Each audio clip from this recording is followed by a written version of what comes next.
4.655.000 y el total de la población. Con estos tres datos podemos tener muchísima información. ¿Okay? Una información es que estos 12 países representan el 66% del virus circulante. ¿Okay? Cioè, el 66% de la circulación del virus está en estos 12 países. El 59% de los muertos está en estos 12 países, que involucran el 34% de la población. ¿Dónde estamos nosotros en Argentina? Estamos al lugar número 9 de casos. Número de casos en absoluto en el mundo, Argentina está en posición número 9, cuando el número de habitantes que tiene Argentina está en el número 30. Okay? Entonces, la circulación del virus en Argentina es bastante importante. Otro dato estadístico que podemos recabar de esta tabla es el número de muertos por infectado. El promedio del mundo, estamos hablando del 2%. Argentina tiene el 2.17%, cioè estamos a nivel prácticamente similar de lo que se encuentra en el mundo, y la peor performance la tenemos en Brasil, en Rusia, en Colombia e en Italia. ¿Okay? Italia sufrió muchísimo la primera ola. La primera ola tuvimos un desastre catastrófico. ¿Okay? Tanto que el número de muertos versus el número de infectados en Italia aún representa el 2.8%. ¿Esto qué significa? Significa que seguramente Argentina, el sistema sanitario en Argentina se mantuvo bien. Cioè, pudo tener una cantidad de muertos no superior a lo de otros países del mundo. Entonces, esto es un dato positivo. Pero después vamos a ver la política de contención del virus. El país con mayor circulación del virus es Estados Unidos. Cioè, el 12.64% de la población tiene COVID o tuvo COVID. Argentina es el segundo país en el mundo, con el 11.44%. En este caso, está significando que la política de prevención y contención no funcionó bien. ¿Okay? No entramos en el discurso del por qué. Hay mucho tema tal propósito. Uno fue un poco la elección de testear solamente la persona sintomática. Testear solo la persona sintomática hace que se pierde toda la persona sintomática que transmiten el virus. ¿Okay? Esto puede ser uno de la posible causa de esto 11.44%. Y a nivel de mortalidad sobre el total de la población, a nivel promedio mundial estamos en el 0.06%, y la peor performance se la lleva a Latinoamérica con Brasil, Argentina y Colombia. De promedio son 0.26%. ¿Ok? Entonces, estos son puramente datos estadísticos. Le quiero mostrar un segundo gráfico, que esto es la cantidad de casos en el mundo. Acá se demuestra las olas, las famosas 3 olas a nivel mundial, y abajo representa la mortalidad que genera este virus. Después de, me parece, son unos cuantos meses, 8 meses de vacunaciones, de vacuna en la persona, uno se esperaba una disminución más fuerte de esta curva.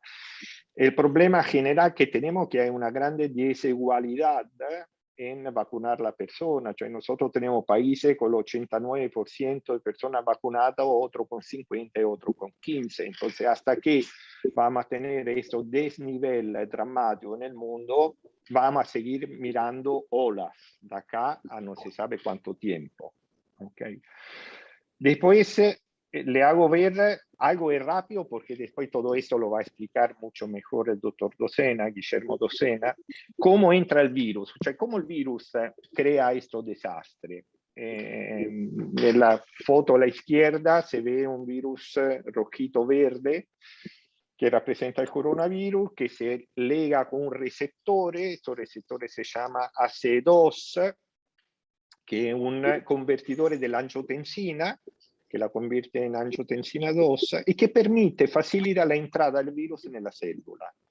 ¿Dónde se encuentra estos receptores? A la derecha ve casi todos los órganos, cerebro, páncreas, hígado, pulmones, corazón, etcétera, etcétera. Cioè, quiero decir que el virus tiene acceso a entrar en todos estos órganos. ¿Okay? Entonces es una situación bastante dramática.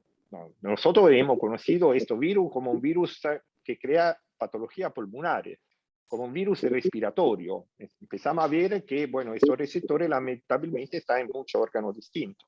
Pero se crea también un nuevo concepto que va a crear un grande problema a nivel de salud a nivel mondiale, che si chiama long term symptoms.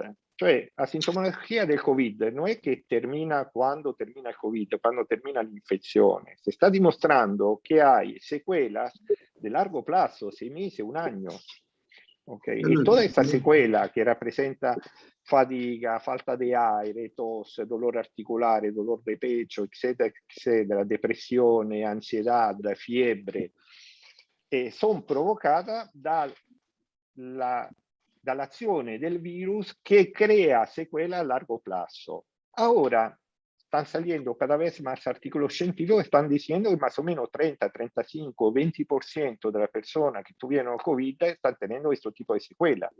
Ahora, si regresamos a la tabla anterior y vamos a calcular Argentina, la cantidad de casos que tuvo, vamos a ver, no sé si se ve el gráfico, vamos a ver que más o menos proyectamos a 1.829.000 casos de personas que pueden estar sufriendo secuelas por COVID. Cioè, atender a estos 1.800.000 personas no es fácil. Cioè, el sistema sanitario tiene ahora que pensar, ahora que la ola está bajando, a pensar de cómo atender y seguir a todas las personas que tuvieron COVID y hacerlo en modo programado. Okay. Agradezco y después, bueno, cualquier pregunta será bienvenida. Guillermo, a vos la palabra. Bueno, muchas gracias, Gianpaolo y Patricia y Fabiana.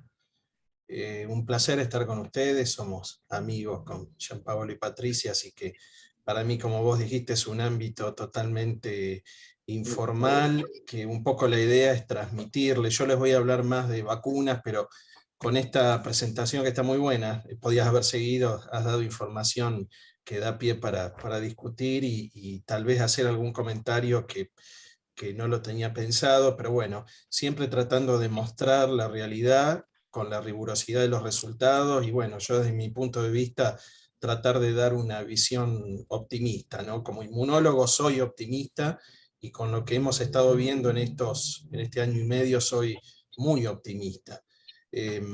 Por lo cual, bueno, los números que vos mostraste me parece que muestran lo que ha pasado, reflejan lo que han pasado, pero bueno, eso también muestra que hay muchas situaciones y muchos números que hay que tomarlos con pinza, y uno de esos números es, por ejemplo, India. Vos ahí mostraste, creo que era un 2% de la población, yo no creo que sea así. Lo mismo África, no tenemos resultados, y en muchos países, inclusive donde más se testea, como Estados Unidos o Alemania, los números están subestimados. Pero, digamos, un concepto para entender por qué digo esto en India es que en plena ola, cuando aparece la variante Delta, que en realidad apareció el año pasado, apareció muy temprano, pero hizo la explosión este año en abril, al mes de tener algo así como 400.000 casos por día, al mes o a los 2 meses empezaron a controlar la curva con un porcentaje de la población de un 4 o 5%, bajísimo. Entonces, la forma de entender por qué controlaron la curva, en ese caso no fue por la vacuna, sino que yo creo que fue por la inmunidad de rebaño, que ahora vamos a ver el concepto, generado por la infección. Por eso yo creo que la cantidad de infectados que tiene que haber en India, en Brasil, aquí también, en muchos lados, es muchísimo mayor, y eso es lo que permite entender por qué los casos bajaron sin haber hecho nada más que, digamos, el curso de la infección. Entonces otra cosa que quiero decir es que este virus, por suerte, obviamente que yo estoy a favor de la hipótesis que es un ensayo más de la naturaleza, ¿no? Yo hasta que nadie lo demuestre fehacientemente, que fue algo artificial, creado, que se escapó, etcétera, yo no voy a sostener esas teorías que no las descarto, pero nadie lo ha probado. Y acá la naturaleza lo que ha probado es un virus que se transmite mucho, enferma poco y mata poco, porque el 60-80% de la población infectada es asintomática. Eso por un lado es digamos, un muy buen dato, que la mayor parte del infectado no desarrolle una enfermedad clínica o severa, pero tiene la contra que esa persona contagia, y es muy difícil de detectar. Y además la otra ventaja, que justamente por eso digo que es un ensayo de la naturaleza, como vos lo mostraste, la mortalidad es bajísima, es 2%. Pero fíjense el costo que tiene una alta transmisión en todo el mundo, con un 2% de mortalidad, ya llevamos más de 4 millones de fallecidos, o sea, el costo es altísimo. Si uno compara con otro coronavirus anterior, la última brote epidémico que fue el MERS, tenía un 35% de mortalidad, o sea, mataba de 10 a 20 veces más que este, por eso eliminaba el reservorio y ese virus desapareció solo. Si bien hubo una vacuna, desapareció solo. Este no. Este es un equilibrio mucho más ajustado. Mucha transmisión, mata poco al reservorio. Y el otro concepto que quería aclarar antes de empezar a compartir es que la enfermedad no es producida por el virus. Como les decía, el 60-80% es asintomático. Tiene una infección en pulmón y en tracto gastrointestinal, el intestino, y la persona lo controla sin síntomas o con síntomas leves. Eso es la mayor parte de la población, pero un 20% hace síntomas y un 5%, un 3% hace síntomas severos y fallecidos. Eso no se debe al virus, sino a la respuesta inmune, a una, digamos, respuesta inmune de la persona descontrolada contra el virus. Es muy distinto a otros procesos infecciosos donde la enfermedad la produce el virus. Acá el virus no hace prácticamente nada. El problema es que hay ciertas personas, que son los grupos de riesgo, como todos hemos escuchado, edad, obesidad, diabetes, hipertensión, etcétera, donde el sistema inmune funciona en forma desregulada, y ahí cuando se activa el sistema inmune por el virus, se produce una enfermedad multiorgánica, que se llama, que como mostró Giampaolo, tiene que ver que el virus puede invadir células en todo el organismo, o sea que no es una enfermedad pulmonar, es una enfermedad pulmonar porque ingresa por vía aérea. Si se controla, produce solo síntomas aéreos, si no es una enfermedad más que todo vascular, porque invade las células que están rodeando los vasos sanguíneos y por eso se hace una enfermedad en todo el organismo, o lo que se llama sistémico, y eso es lo que produce la severidad, todos los problemas hepáticos, renales y la muerte, ¿no? Bueno, voy a ir a la charla concretamente, voy a compartir pantalla. Yo obviamente voy a centrar mi charla en lo que es vacunas y muy poquito de variantes virales para tratar de entender qué significan. No voy a hablar mucho de inmunología porque no los quiero aburrir. Después, en todo caso, si quieren me preguntan, pero bueno, obviamente lo que yo me he estudiado o estoy trabajando más es en la parte de vacunas. Les voy a mostrar al final algo muy cortito de la vacuna que estamos haciendo nosotros. Y bueno, les voy a contar algo más general de cuál es la situación actual de las vacunas, cuál es la perspectiva y qué es lo que se está buscando. Entonces, este cuadro me gusta, seguramente muchos de ustedes lo conocen, es un cuadro que se llama El Triunfo. Esta es la bibliografía, ven el cursor, ¿no?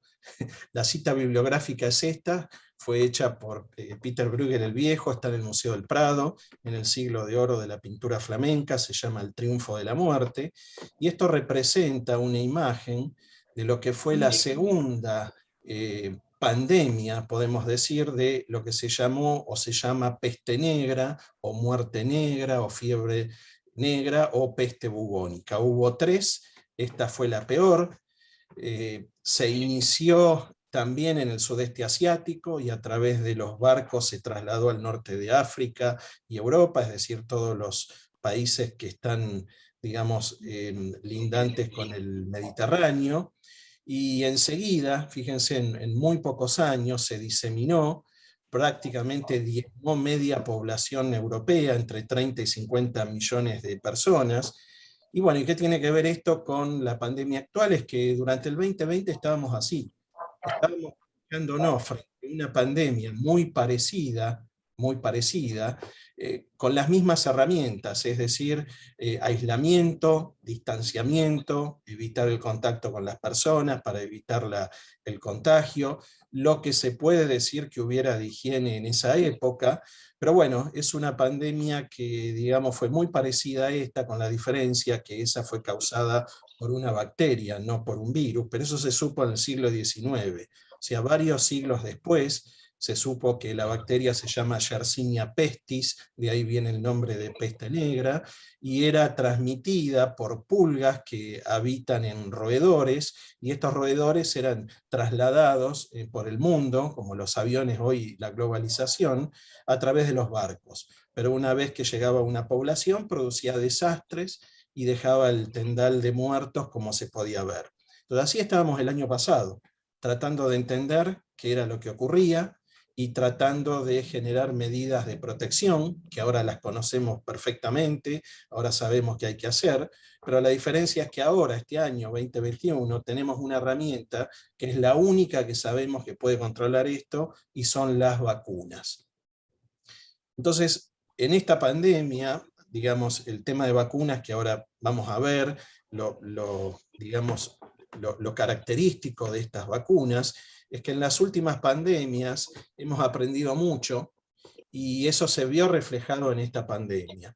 Antes teníamos pandemias cada 30, 50 años, ahora hemos tenido pandemias cada 7 años, como les dije, hubo una pandemia en el 2003 del SARS-1, 3 coronavirus, en el 2012 del MERS, y ahora en el 2019. Es decir, en 20 años tuvimos 3 pandemias, o sea, algo estamos haciendo mal en el planeta.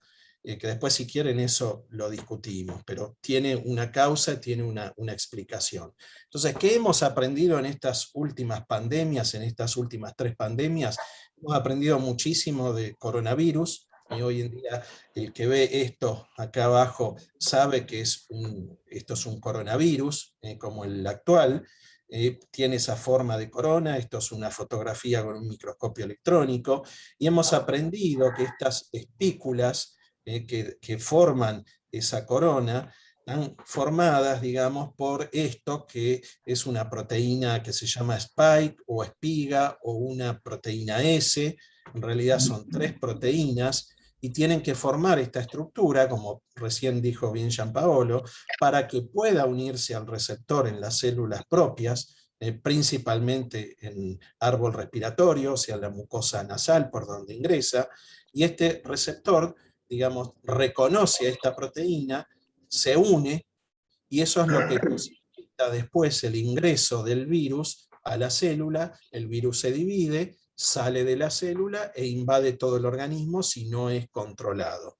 Entonces eso lo hemos aprendido rápidamente. El año pasado, cuando comenzó la pandemia, se estudiaron algunos aspectos que ya conocíamos de los anteriores coronavirus, y entre estos aspectos fue fundamental entender, estos son anticuerpos, anticuerpos contra esta proteína S.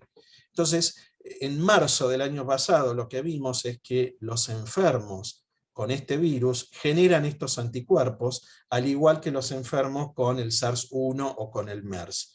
Y en agosto, julio y agosto, empezamos a entender que había lo que dice acá abajo, un correlato de protección con los anticuerpos. Es decir, ahí empezamos a entender que el que tenía anticuerpos no se enfermaba, o se enfermaba menos. Entonces hay una relación entre anticuerpos y protección. Como les decía, esto lo aprendimos de las otras pandemias, y también se empezó a ver en esta pandemia. Entonces empezamos a entender que esos anticuerpos son fundamentales. Entonces, ¿cómo se pueden obtener esos anticuerpos? Básicamente hay 3 formas. Uno es a través de la infección. Una persona se infecta, genera anticuerpos, pero lo que hemos visto es que no todos generan la misma cantidad de anticuerpos y que cuanto más severa es la enfermedad, hay más anticuerpos. Y por otro lado, entendimos que esos anticuerpos después de la enfermedad duran poco tiempo. Entonces, generar anticuerpos para protección como consecuencia de la infección tiene un alto riesgo, que es que se puede producir una enfermedad severa y la persona puede morir.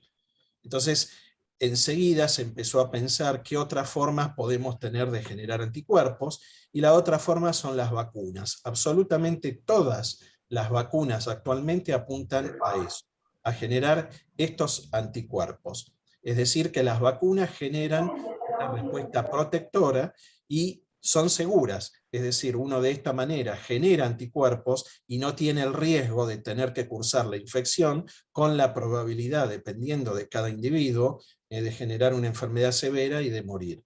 Entonces las vacunas hoy sabemos que las que se usan son seguras y generan anticuerpos. Y la otra forma de tener un anticuerpo es lo que se usa como anticuerpos en el tratamiento. Habrán escuchado el plasma de las personas enfermas, es decir, se le saca el plasma a una persona que se infectó, en ese plasma se ve si hay anticuerpos, y si ese plasma tiene los anticuerpos, se los pueden transferir o se los pueden inocular a una persona que está enferma.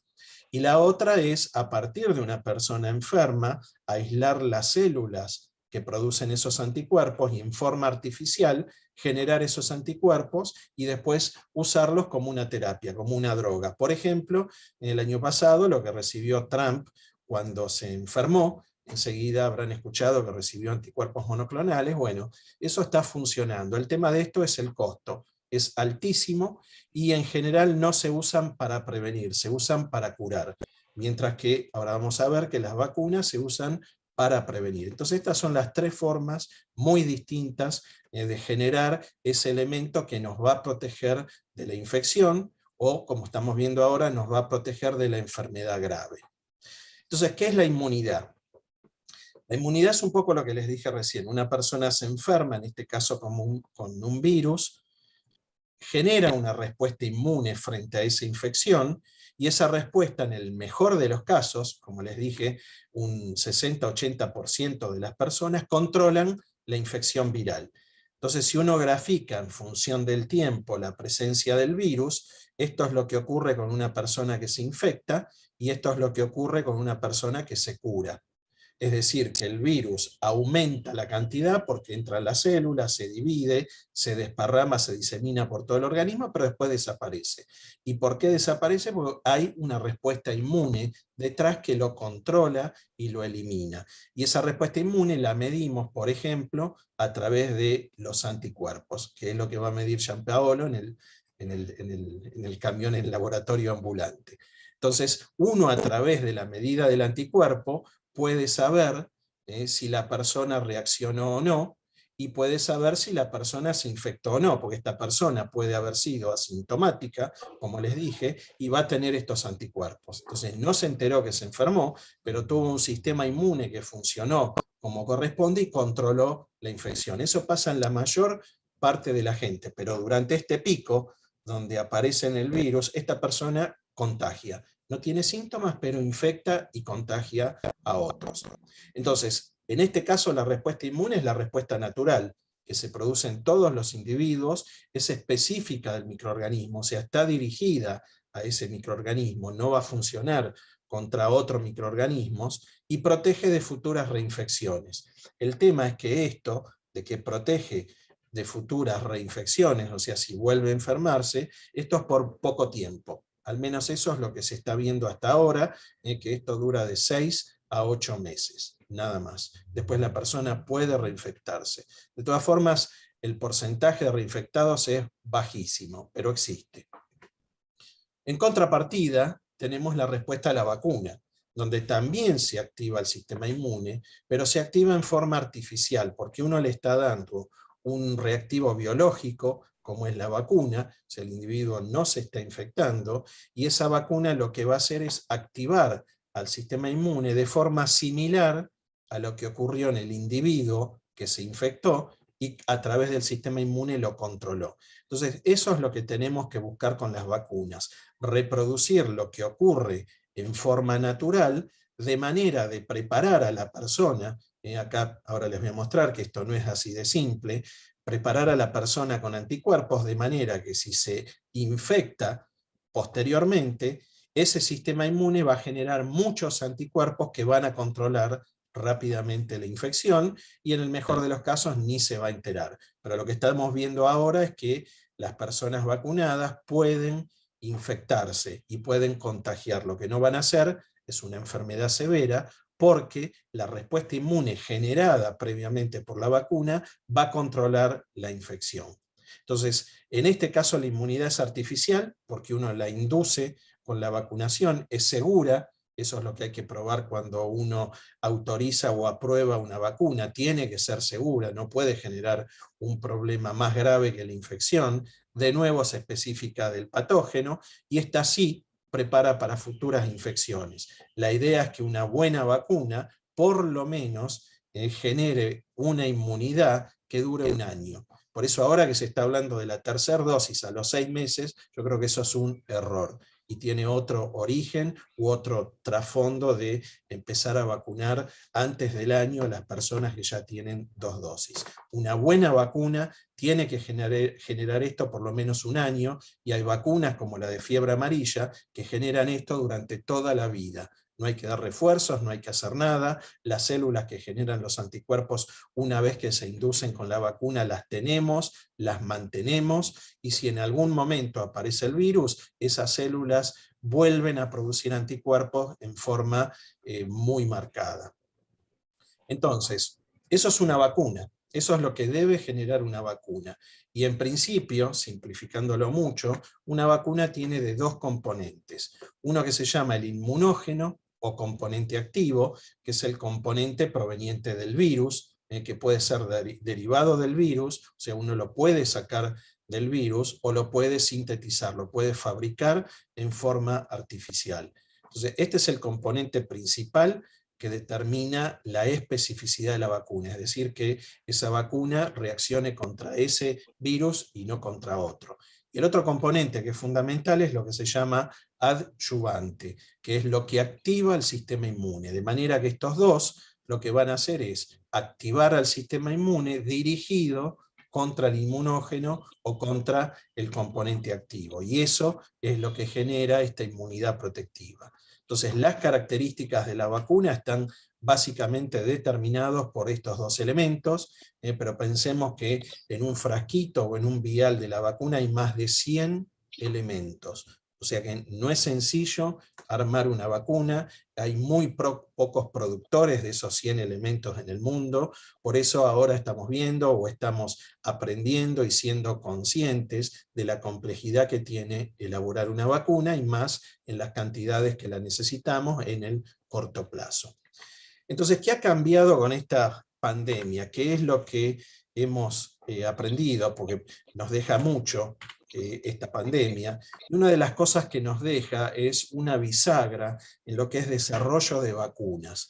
Han aparecido vacunas totalmente nuevas ahora y otras que han sido las tradicionales que se han mejorado. Entonces, ¿qué es lo que uno pudo probar en esta pandemia, que se vino preparando con las otras pandemias y ahora estamos viendo que funciona? Es básicamente esto, con respecto a lo que les mostré recién de este componente activo o inmunógeno, que es el que proviene del microorganismo, en este caso del virus. Hasta ahora, en general, ese componente se aislaba del microorganismo, del virus.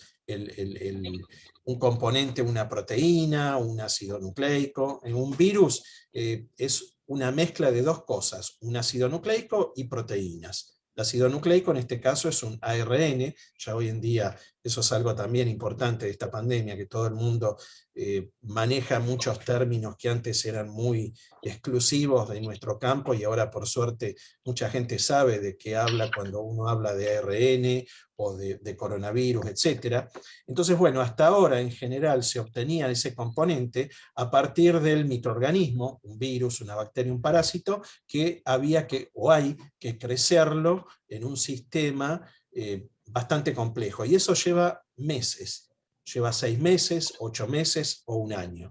De manera que uno puede demorar un año en generar la vacuna y empezar a estudiarla. ¿Qué es lo que cambió acá? Es lo que, digamos, determinó a partir del año pasado. Recordemos que en diciembre el otro año, mejor dicho, diciembre de 2019, ya se identifica esta enfermedad como una enfermedad pulmonar en ciertos individuos en China. El 10 de enero se aísla el virus y se determina el ácido nucleico, el ARN, en donde está toda la información, el código genético del virus. El 10 de enero entonces se informa o se publica, entra en el dominio público cómo era ese ARN, de manera que todo el mundo tuvo acceso a la información. Ahí todos supimos que se trataba de un virus, que era un coronavirus, que era un virus que tenía ARN, y cuál era la información de ese ARN. Por eso todos los que dicen que es una mentira, que el virus nadie lo detectó, no lo identificó, eso no es así bajo ningún punto de vista. Ya en enero del 2020 se sabía eso. Pero lo importante es que el 10 de enero se publica lo que se llama la secuencia o la información del ácido nucleico de este virus, y una semana después o 15 días después ya había 3 compañías que tenían la vacuna lista para preparar. Es decir, que pasamos de lo que podemos llamar vacunas analógicas a vacunas digitales. ¿Por qué? Porque antes había que obtenerlo, el componente activo, y ahora lo saco de internet. O sea, yo saco la secuencia del ácido nucleico de internet y yo fabrico ese componente activo. Lo fabrico en forma sintética. Y eso lleva unos pocos días. Entonces, estas son las famosas vacunas ARN, donde uno, a partir de la información que está en internet, fabrica el gen en forma sintética en muy pocos días, y ese gen es el que me permite contar con el componente activo de mi vacuna. Es decir, que pasamos de vacunas que tardábamos muchos meses o años en obtenerlas, a vacunas en 5 días o en 7 días. Y eso es lo que se produjo con Moderna, con Pfizer, con CanSino. Ya les digo, en una semana estaba la vacuna, y en marzo, en 2 meses, estaban empezando los ensayos clínicos de las vacunas en humanos. La primera fue CanSino, la vacuna en China, la segunda fue Moderna en Estados Unidos, y la tercera fue Pfizer. Es decir, que en 2 meses ya teníamos la vacuna probándola en humanos, y sabemos que en noviembre, el 19 de noviembre, se informan los primeros datos de la vacuna de Pfizer, o sea que ahí tuvimos los primeros datos de cómo funcionaban esa vacuna, y eso es absolutamente inédito en la historia de la medicina y en la historia de las vacunas. La vacuna que más rápido se produjo hasta ahora demoró 6 años, para ébola, también para paperas, se hizo más o menos en el mismo plazo, y esto se hizo para este virus en alrededor de 9 meses, y no se saltearon etapas como también se dijeron. Se usó la experiencia generada en los últimos años, todo lo que se supo de coronavirus en las últimas pandemias, y en forma absolutamente récord se obtuvo esta vacuna que después supimos, el mes de febrero de este año, que funcionaban. Entonces fíjense, esto es un cuadro muy interesante donde se muestra para distintos años distintas enfermedades, fiebre tifoidea, meningitis, tos convulsa, polio, sarampión, paperas, hepatitis, ébola, etc. Y este es el tiempo que tardó desde que se identificó el agente causal hasta que se tuvo la vacuna. Entonces fíjense que en muchas vacunas se tardó más de 100 años. En otras se tardó 20 años, 30 años, HIV llevamos 40 y todavía no tenemos vacunas, y fíjense lo que es SARS-CoV-2. O sea, esto es lo que les digo, cuando uno dice que 9 meses es un tiempo récord para obtener las vacunas, bueno, es realmente el contexto de desarrollo de vacunas a lo largo de la historia de la biomedicina, y tiene que ver no solo con todo lo que hemos aprendido, sino también con la importancia de esta pandemia y toda la inversión que ha habido del sector público y del sector privado, y además que prácticamente el 90% de la comunidad científica del mundo se puso a trabajar en vacunas, y sobre todo a partir de julio y agosto.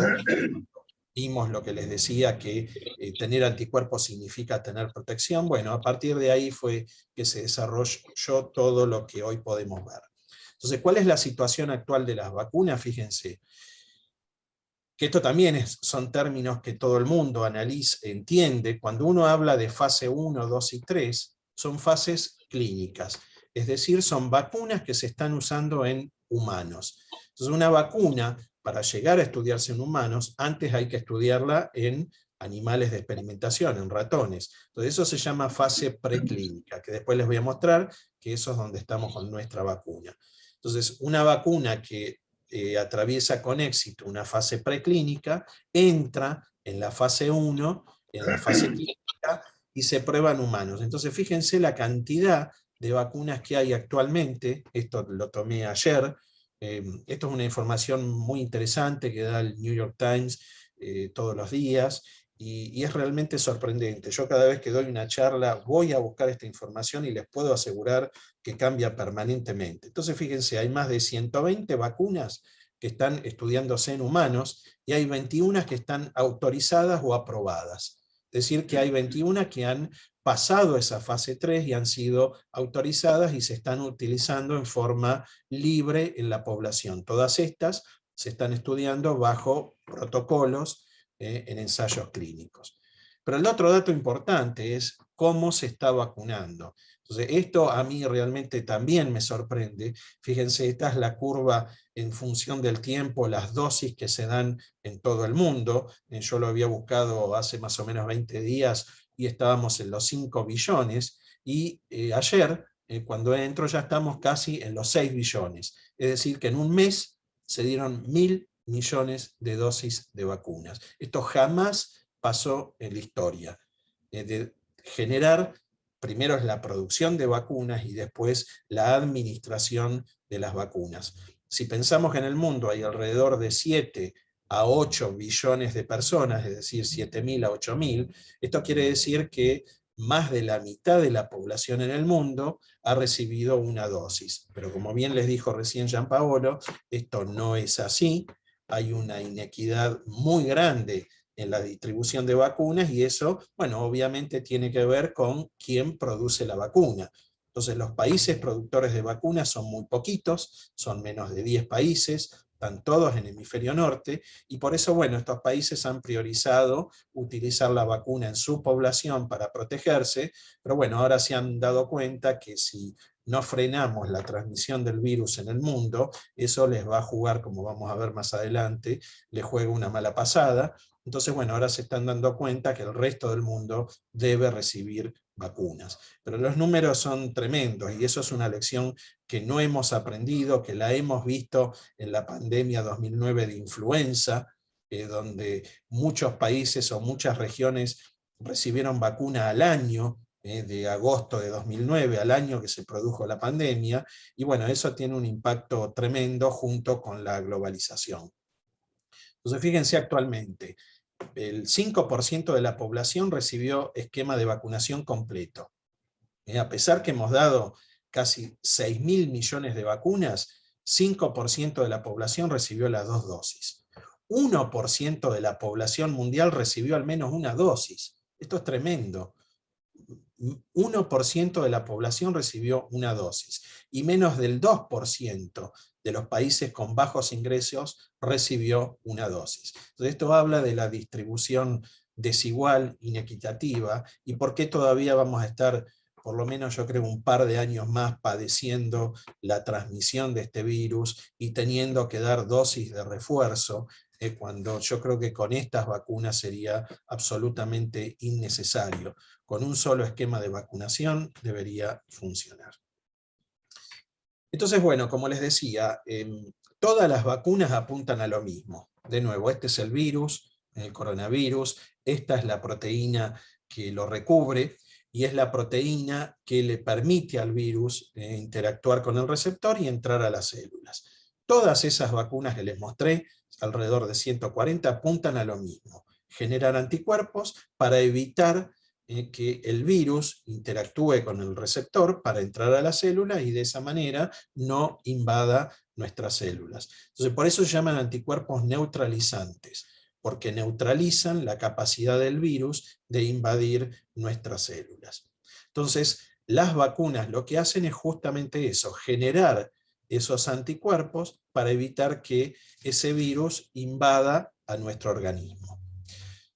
El tema es que ese no es el único mecanismo de las vacunas, y eso tiene mucho que ver con todo lo que se hace actualmente para medir esos anticuerpos y, digamos, las falsas interpretaciones que uno puede tener, que si no les dan cantidades elevadas de anticuerpo, o depende cuándo lo midan, o qué anticuerpo miden, etcétera, que no voy a entrar en detalle, después si quieren lo podemos ver. Pero para que tengan una idea, estas vacunas generan, como les dije, esos anticuerpos. Ese es uno de los principales mecanismos. ¿Por qué? Porque ese anticuerpo lo que hace es reconoce al virus, lo neutraliza, este virus no invade las células. También lo que hace otro mecanismo es eliminar el virus. Por eso una persona que tiene alto título de anticuerpo y se infecta va a tener menos cantidad de virus, va a contagiar menos que una persona que no está vacunada, porque los anticuerpos que tiene producto de la vacunación previa se van a unir a ese virus que ingresa y lo van a eliminar. Pero también tenemos otros 3 mecanismos que tienen que ver con células, con generar células. Es la famosa también, que muchos habrán escuchado, inmunidad celular, que tiene mucho que ver esta inmunidad celular con 2 cosas. Primero, con la generación de estos anticuerpos. Si yo no tengo estas células, no se generan estos anticuerpos porque las células del sistema inmune interactúan entre sí, pero este es un mecanismo fundamental, generar células de memoria. Es decir, que yo si no tengo estas células, no voy a generar buenos anticuerpos, no voy a generar una buena inmunidad y tampoco voy a generar una inmunidad que dure en el tiempo.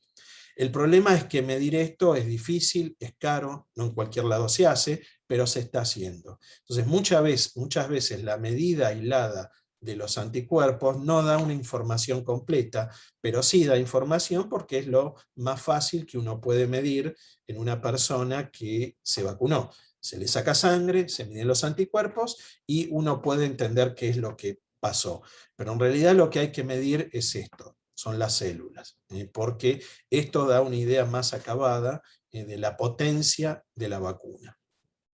Ahora bien, por más que uno mida anticuerpos o células, el parámetro que realmente va a determinar si la vacuna funciona o no, no es esto, sino ver si la persona que fue vacunada se enferma o se infecta o no, cuando es infectada por un virus. Entonces, eso es lo que también habrán escuchado ustedes, eficacia, la eficacia de una vacuna, que eso fue lo que se informó en noviembre del año pasado para la vacuna de Pfizer, que tenía una eficacia de más de un 90%. Ahora vamos a tratar de entender qué significa eso, pero bueno, ni los más optimistas, ni siquiera el CDC en Estados Unidos esperaba estos valores de estas vacunas, porque hasta ahora se esperaba que si una vacuna tuviera una eficacia mayor al 50% iba a ser autorizada. Y nos empezamos a encontrar con valores del 90%, o sea, inesperadamente elevados. Eso habla de la calidad de las vacunas. Entonces, rápidamente, para entender cómo se calcula esa eficacia, esto se hace en la fase 3, como les dije antes, y en ese estudio, por ejemplo, es lo que se hizo en Pfizer en Buenos Aires, en el hospital militar. A la mitad de la gente que voluntariamente se anota en el estudio le dan la vacuna, a la otra mitad le dan un placebo, es decir, algo que no tiene vacuna y que no hace absolutamente nada, y la gente tiene que desarrollar vida normal. Es decir, enfrentarse al virus en las condiciones que se está viviendo en cada lugar, y luego de un cierto tiempo, en ese momento la FDA dijo, cuando hubiera 170 casos positivos, recién ahí hay que hacer lo que se llama abrir el ciego, es decir, ir a ver esos 170 casos, cuántos estaban vacunados y cuántos no estaban vacunados. Ese es un número que definió la FDA para autorizar las vacunas. Y eso fue lo que pasó en noviembre. Cuando en Pfizer detectan los primeros 170 casos en el estudio, fueron a ver esas personas que habían recibido y fíjense lo que se encontraron. Solo 8 habían recibido vacunas y la mayor parte había recibido placebo, es decir, no se había activado el sistema inmune. Entonces, esta relación 8 de 162 es el dato de eficacia. Eso es lo que permite calcular la eficacia. ¿Y por qué vinieron a hacerlo a Argentina? Porque había mucha circulación viral en julio y en agosto.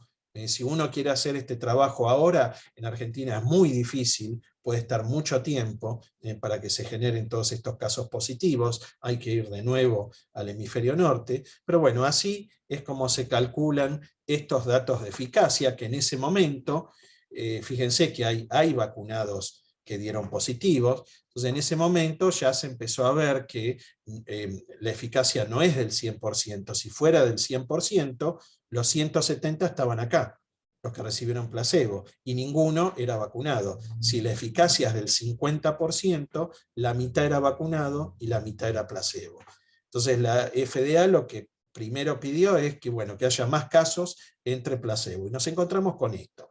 Y después, una vez que la vacuna se autoriza y se empieza a usar por fuera del ensayo clínico, es decir, ya en la población general, pues la vacuna está autorizada y uno puede empezar a administrarla, bueno, a partir de ahí empezaron a aparecer muchos trabajos, como estos, por ejemplo, en Israel, donde se muestra la curva roja, son los casos en personas no vacunadas, la curva azul en personas vacunadas, y se empezaron a estudiar otros parámetros, por ejemplo, infección, cuántos vacunados infectan, o cuántos vacunados versus no vacunados hacen una enfermedad con síntomas, o cuántos hospitalizan, o cuántos fallecen.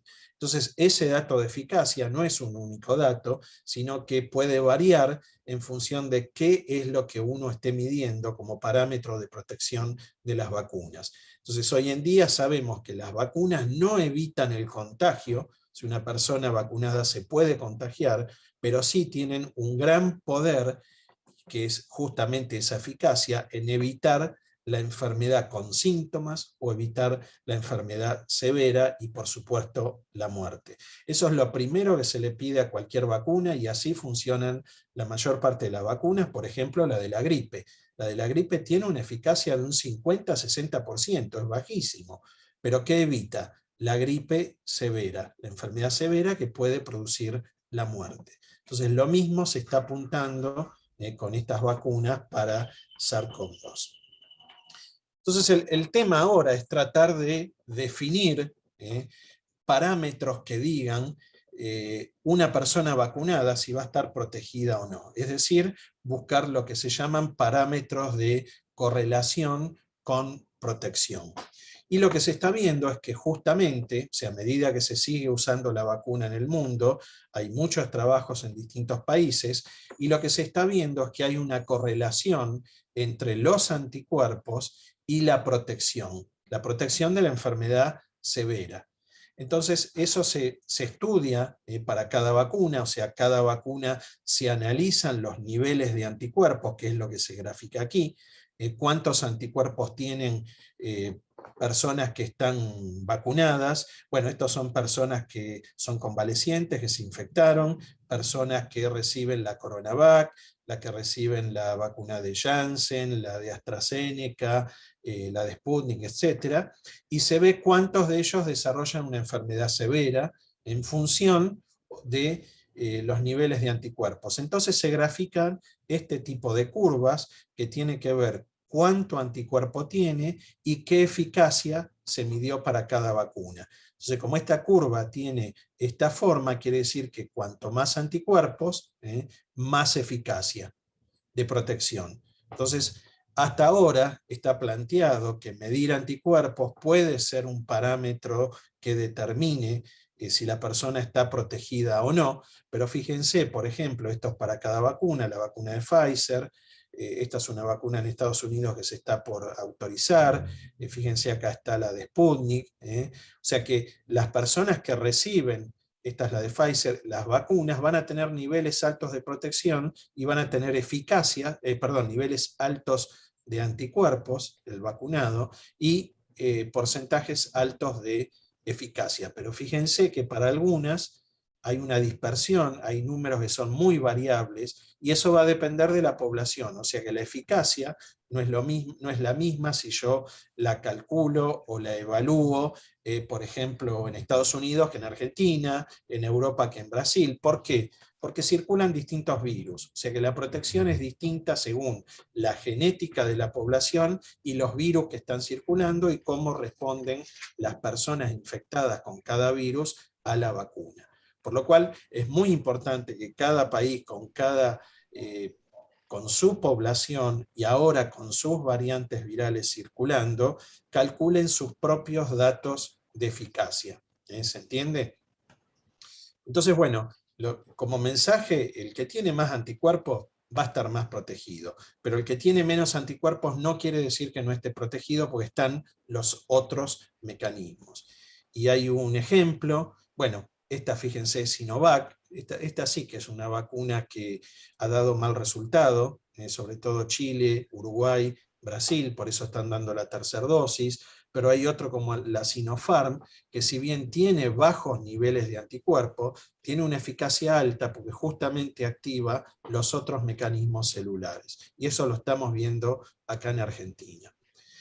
Entonces, a partir de diciembre del año pasado, se empiezan a caracterizar lo que se llaman variantes virales. No son cepas virales, sino variantes, porque son pequeñas diferencias que tiene el virus según la población donde se va diseminando, donde se va multiplicando, y eso tiene que ver también con la naturaleza de cómo el virus se va adaptando a cada población. Pero la primera variante aparece en octubre en Inglaterra, la famosa británica o de Reino Unido. Vieron que primero se llamaban por el lugar de origen, ahora se los llama por las letras griegas. Esa fue la variante alfa. La variante original es la variante Wuhan, la de China. Entonces, bueno, a partir de diciembre se empiezan a identificar todas estas variantes, la alfa la británica, la beta la de Sudáfrica, la gamma es la de Manaos, la delta es la de India, etc. Y fíjense, se empieza entonces a estudiar según la población, lo que les decía recién, que están recibiendo distintas vacunas. Entonces, ¿cuáles son los niveles de anticuerpos que generan esas vacunas? Y esos anticuerpos, ¿cuánto protegen contra las distintas variantes virales? Estos son cantidad de anticuerpos, se le da un valor de 1 a una vacuna, esto creo que era Pfizer, se le da el valor de 1 los anticuerpos que genera la vacuna de Pfizer contra esa variante viral, pero cuando yo analizo esos anticuerpos contra las otras variantes, fíjense que me da menores niveles o menor capacidad de reconocimiento de estos otros virus. Y hasta ahora la peor, por eso se lo llaman variantes de escape, porque evaden el sistema inmune, es decir, un individuo vacunado con esta vacuna, si se enferma con la variante original, va a estar protegido, porque tiene mucho anticuerpo. Pero ese anticuerpo, si uno mide la capacidad de reconocer la variante de Sudáfrica, fíjense que es mucho menos. Entonces, por eso, ya en el mes de enero y febrero, en Sudáfrica estaban dando la vacuna AstraZeneca y vieron que los infectados con la variante de Sudáfrica se enfermaban igual, y con síntomas y con todo. Entonces ahí eso fue un gran llamado de atención, y así es como se empezó a estudiar en los anticuerpos generados contra una vacuna, cuánto protegen en forma relativa contra las otras variantes. Y en este momento la peor variante es la de Sudáfrica, o la beta. Es la variante que más evade la respuesta inmune generada por una vacuna. O dicho de otra manera, es la que menos protección generan las vacunas. Entonces, haciendo el mismo tipo de gráficos, si uno compara las distintas vacunas con las distintas variantes, de nuevo podemos ver lo mismo. Fíjense lo que les decía. En este color anaranjado es beta, es esta variante viral la que menos nos protege. Bueno, las distintas vacunas, ¿esta cuál es? Esta es bueno, o esta, a ver, acá. Esta vacuna es la de Pfizer, esta vacuna es la de Janssen, o sea que esta vacuna de Pfizer, esto es lo que protege o la eficacia contra beta, y esto es la eficacia contra la variante británica o la variante de Wuhan. Es decir que esto es lo que hoy conocemos, que todas estas vacunas están dirigidas contra la variante o contra el virus original, y bueno, en cierta manera, dependiendo de la variante y dependiendo de la vacuna, nos van a proteger más o nos van a proteger menos contra estas otras variantes. Pero bueno, así todo, entonces el concepto es, todas las vacunas, esas 21 que hoy están aprobadas, todas están dirigidas contra esta variante original o la variante de China. No hay ninguna vacuna hasta ahora autorizada que esté dirigida en forma específica a estas otras variantes virales. Y bueno, y así están funcionando. Esos casi 6.000 millones de vacunas que se están distribuyendo en el mundo, la pregunta es, ¿están protegiendo de todas estas variantes? Porque las poblaciones están infectadas con todas estas variantes virales o una mezcla, o va a depender de cada país. Entonces, bueno, eso es lo que se refleja en estas curvas. Fíjense, Estados Unidos, como siempre, es el país que mejor calcula y muestra este tipo de información, que es muy gráfica, muy visual y muy interesante. Esta es la curva de contagios en Estados Unidos, a partir del comienzo de la pandemia, enero 2020, hace un pico, acá se empieza a vacunar, y fíjense, cuando se empieza a vacunar, cómo cambia y cómo baja la cantidad de individuos contagiados, enfermos. En principio esta curva indica individuos que son positivos, por hisopado, por PCR, etcétera, con estas vacunas que, como les dije, estaban dirigidas a la variante original, pero en diciembre ya teníamos otras variantes en Estados Unidos. Igual protegen. Ese es el concepto y esa es la conclusión. No importa que la vacuna no esté dirigida específicamente a la variante o la mezcla de variantes, igual funcionan. Y fíjense el número de hospitalizaciones, de nuevo, a partir de que se empieza a vacunar, empiezan a disminuir el número de contagios y empieza a bajar el número de hospitalizaciones.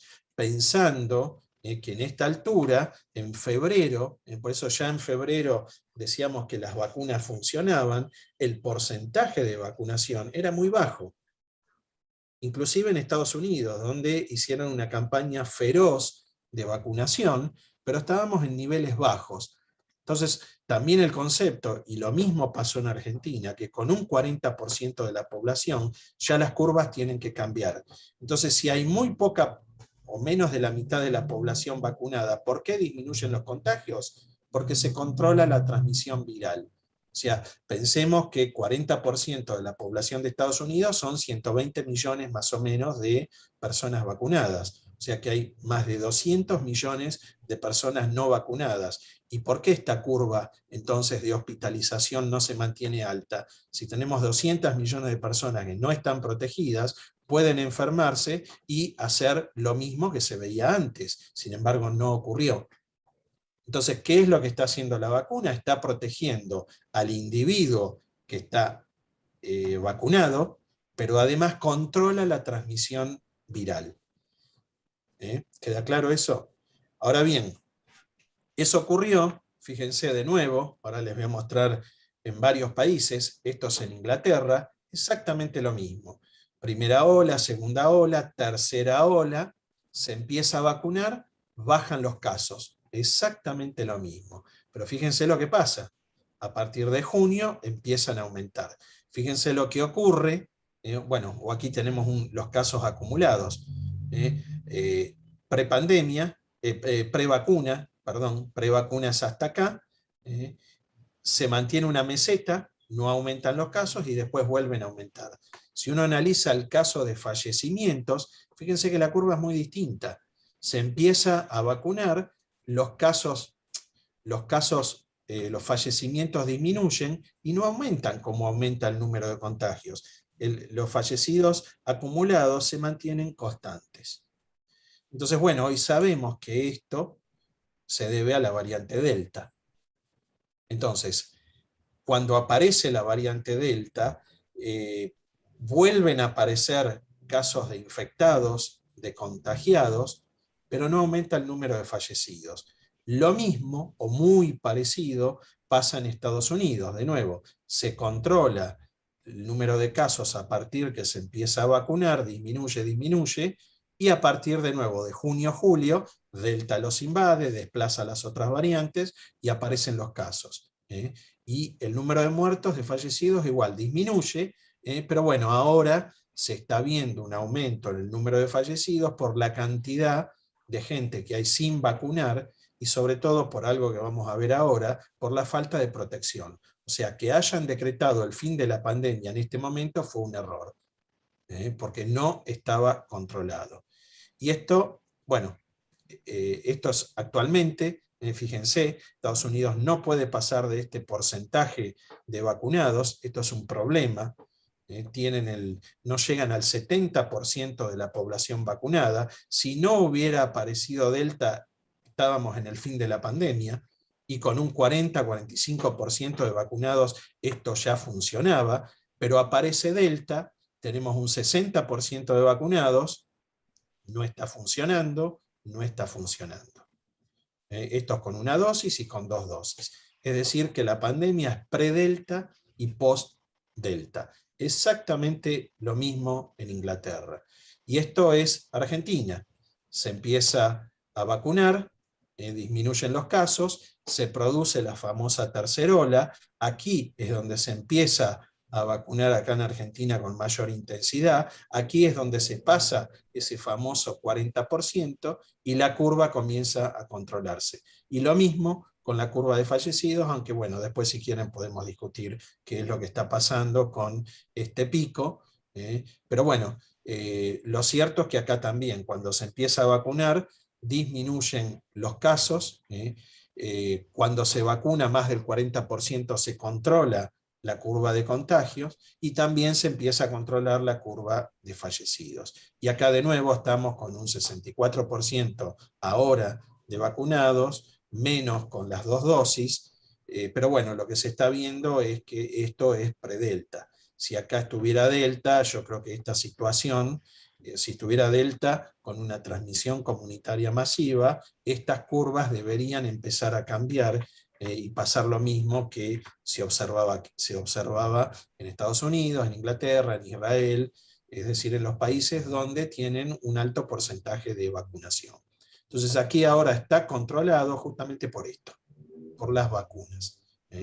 Pero bueno, Delta, ¿cuál es la importancia de Delta? Delta marca la diferencia entre vacunado y no vacunado. ¿Por qué?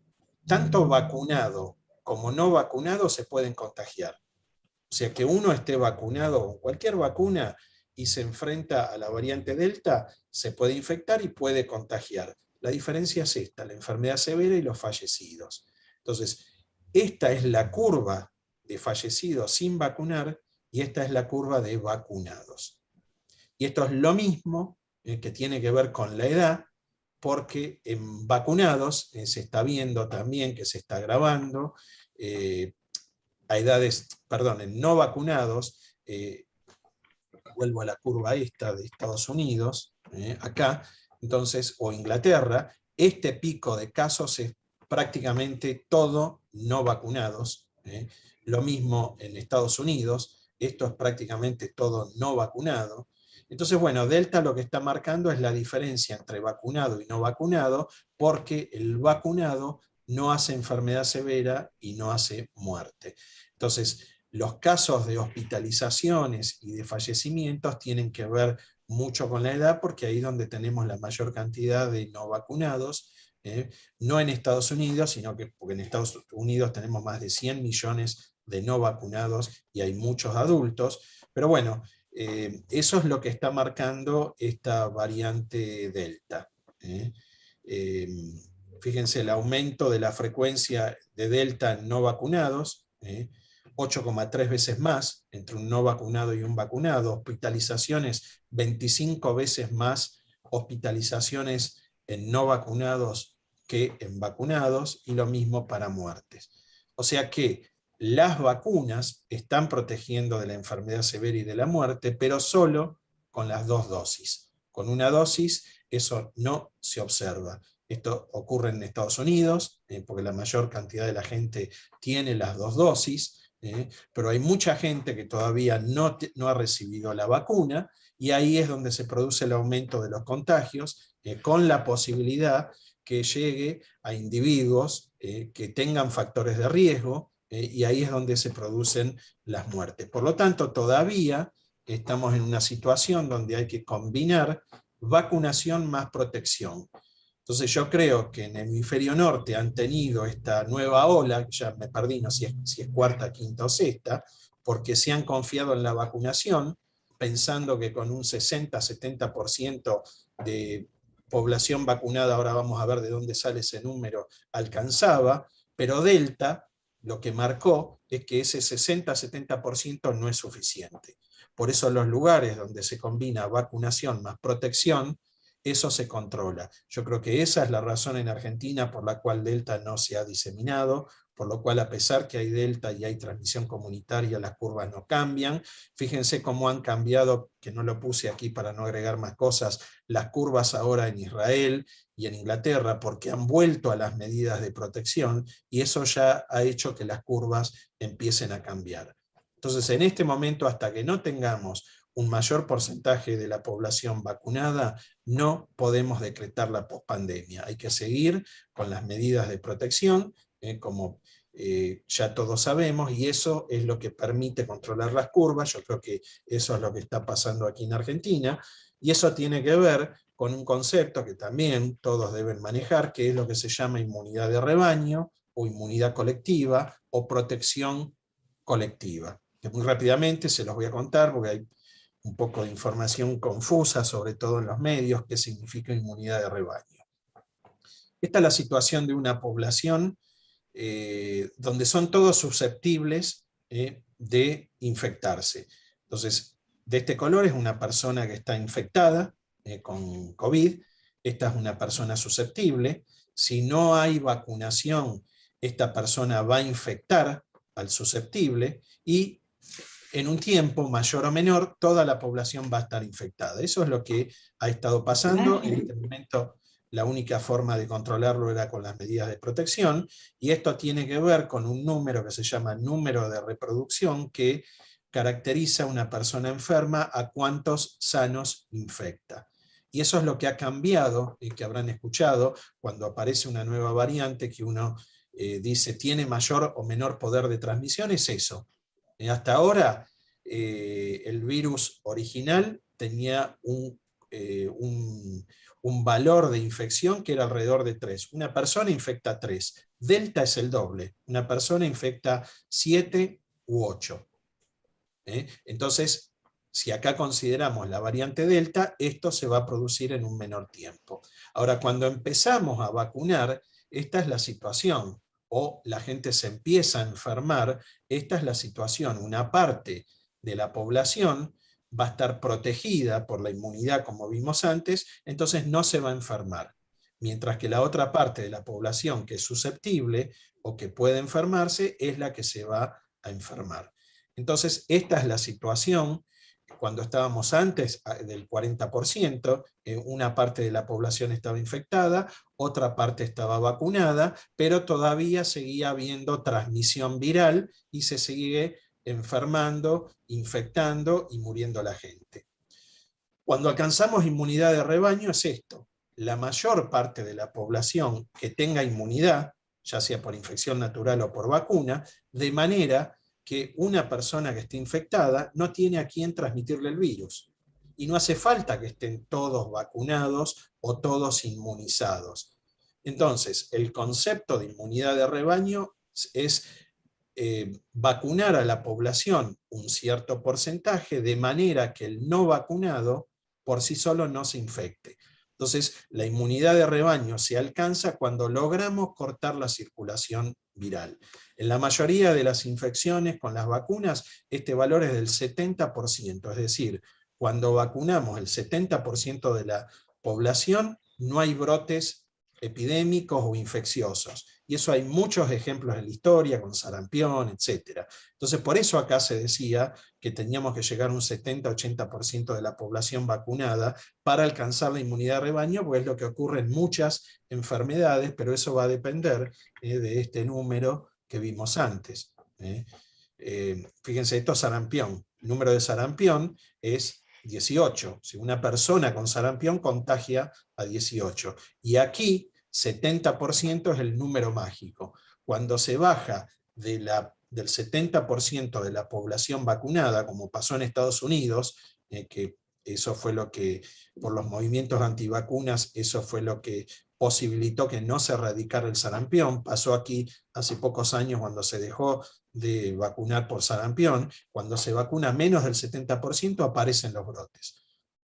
Entonces ahora lo que estamos viendo es con Delta y con estas vacunas, bueno, a ver si con el 80% de la población, porque entre un 60 y un 70 no hay inmunidad de rebaño, a ver si con un 80% de la población logramos esta situación.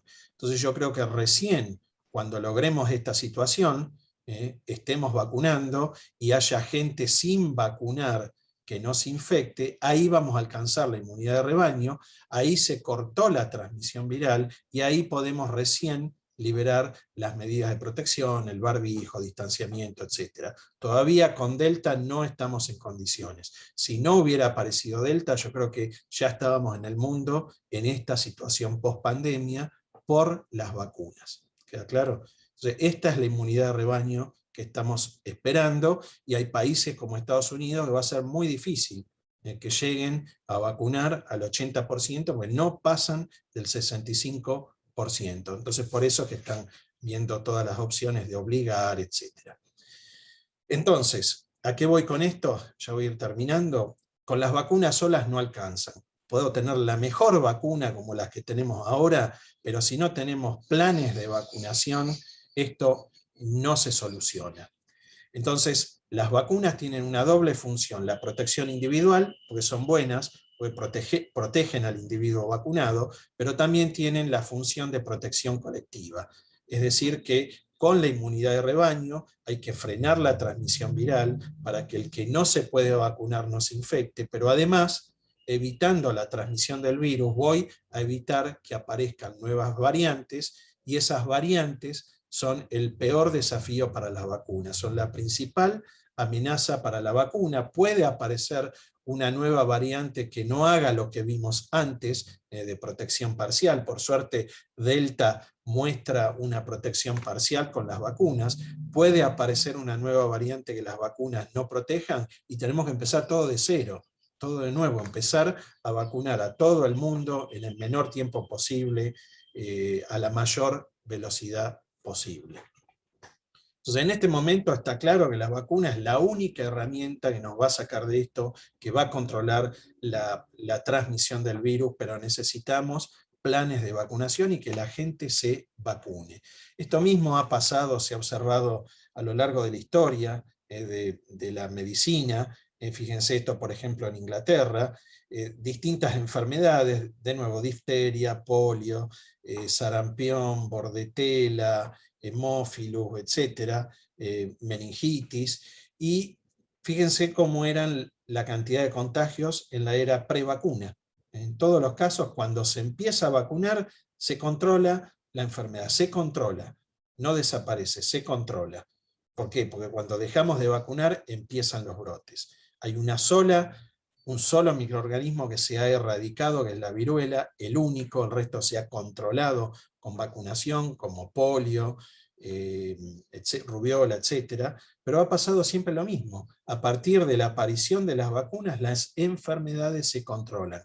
Y esto, si uno presta un poquito de atención, esto aparece a partir de la década del 50 y del 60, que es donde en Estados Unidos se empiezan a diagramar los programas de vacunación masivos, y se empiezan a aplicar en el mundo, sobre todo en polio. Fue muy categórico. A partir de la década del 50 se empieza a vacunar en forma masiva, con las vacunas que había, y se controló la polio. Lo mismo con las otras infecciones, y lo mismo estamos viendo con COVID-19 o SARS-CoV-2. Así que bueno, eso digamos, para que no haya dudas de cuál es la función de las vacunas. Y rápidamente, ya con esto termino, les voy a contar. Esta es un Argenvac, es una vacuna que estamos desarrollando. Esta historia empezó en La Plata, este es el instituto nuestro de inmunología. Bueno, yo tengo un grupo que veníamos trabajando en el desarrollo de vacunas para otro tipo de enfermedades. Obviamente que no trabajábamos en COVID, nadie en Argentina trabajaba en COVID, pero bueno, a fin de año del año pasado, cuando empezamos a analizar los trabajos de las vacunas que estaban siendo autorizadas, lo que vimos es que una de nuestras vacunas que estábamos usando generaba los mismos mecanismos que hoy les mostré. Entonces en enero y febrero decidimos encarar este proyecto, que lo llamamos Argenvac, empezamos a preparar la vacuna, en marzo empezamos a estudiarla en animales, estamos en la etapa preclínica, y bueno, y los resultados que hemos obtenido, que son totalmente satisfactorios en cuanto a los mecanismos que genera, la seguridad, y tenemos datos muy incipientes de protección o de eficacia, obviamente en ratones, pero bueno, eso fue lo que nos llevó a formar este consorcio, y actualmente nosotros estábamos colaborando en la Universidad de La Plata entre dos grupos, que ahora les voy a mostrar rápidamente. Colaborábamos con un grupo de UBA, que eran los que nos daban una parte de la vacuna. Así empezamos a trabajar, y en junio formamos este consorcio, porque bueno, tuvimos la posibilidad de pedir un subsidio FONARSEC, tal vez alguno de ustedes lo conozca, en el MINSIC. Son subsidios muy grandes, y bueno, hubo una ventanilla para terminar estos ensayos preclínicos, y ahí terminamos de conformar el consorcio Argenvac, y este consorcio entonces tiene dos instituciones académicas, UNLP y UBA, el INTI y GION. GION es una empresa privada que está en Mar del Plata, que es muy interesante. Y estas dos empresas, estas públicas y estas privadas, lo que hacen es lo que se llama el escalado, es decir, producir la vacuna en mayor cantidad y en una calidad que se puede inyectar en una persona, en un humano. Entonces, bueno, entre nosotros hacemos los ensayos en los ratones, con la vacuna que producimos junto con UBA. Ellos están empezando a hacer el escalado en el Malbrán, se hacen los ensayos de eficacia o de protección, es decir, lo que estamos empezando es a vacunar los ratones y desafiarlos con el virus vivo, para ver si esos animales se enferman o no. Entonces, una vez que tengamos esos resultados y podamos ver que los animales vacunados, cuando se los enfrenta con el virus, no se enferman, recién ahí vamos a estar en condiciones de pedir al ANMAT la autorización, el registro de la vacuna, que lo va a pedir GION, y ahí vamos a poder empezar, esperemos el año que viene, los ensayos clínicos en humanos. GION es la que produce el mertiolate o el timerosal, es la única empresa en el mundo que produce timerosal, que es un conservante de las vacunas, por lo cual esta empresa tiene relación con todas las empresas productoras de vacunas del mundo. Por eso para nosotros es fundamental que en este consorcio público-privado esté GION, y finalmente Synergium es la que va a producir el envasado de la vacuna en los viales finales para aplicar. Entonces, como les decía, las vacunas tienen dos componentes. Nosotros usamos una proteína, que es una partecita de esta proteína S, como vimos hoy. Esa partecita es esta, es la porción de la proteína que se une al receptor, y este es nuestro principio activo, o nuestro inmunógeno, y usamos como adyuvante lo que se llama una nanopartícula, una partícula muy chiquitita, de 200 nanómetros de diámetro, mucho menos que el tamaño de una célula, y lo que hacemos es colocar el principio activo adentro de esta partícula, porque esta partícula lo que hace es protegerlo, evitar que se degrade, pero además posibilita o vehiculiza el ingreso a la célula.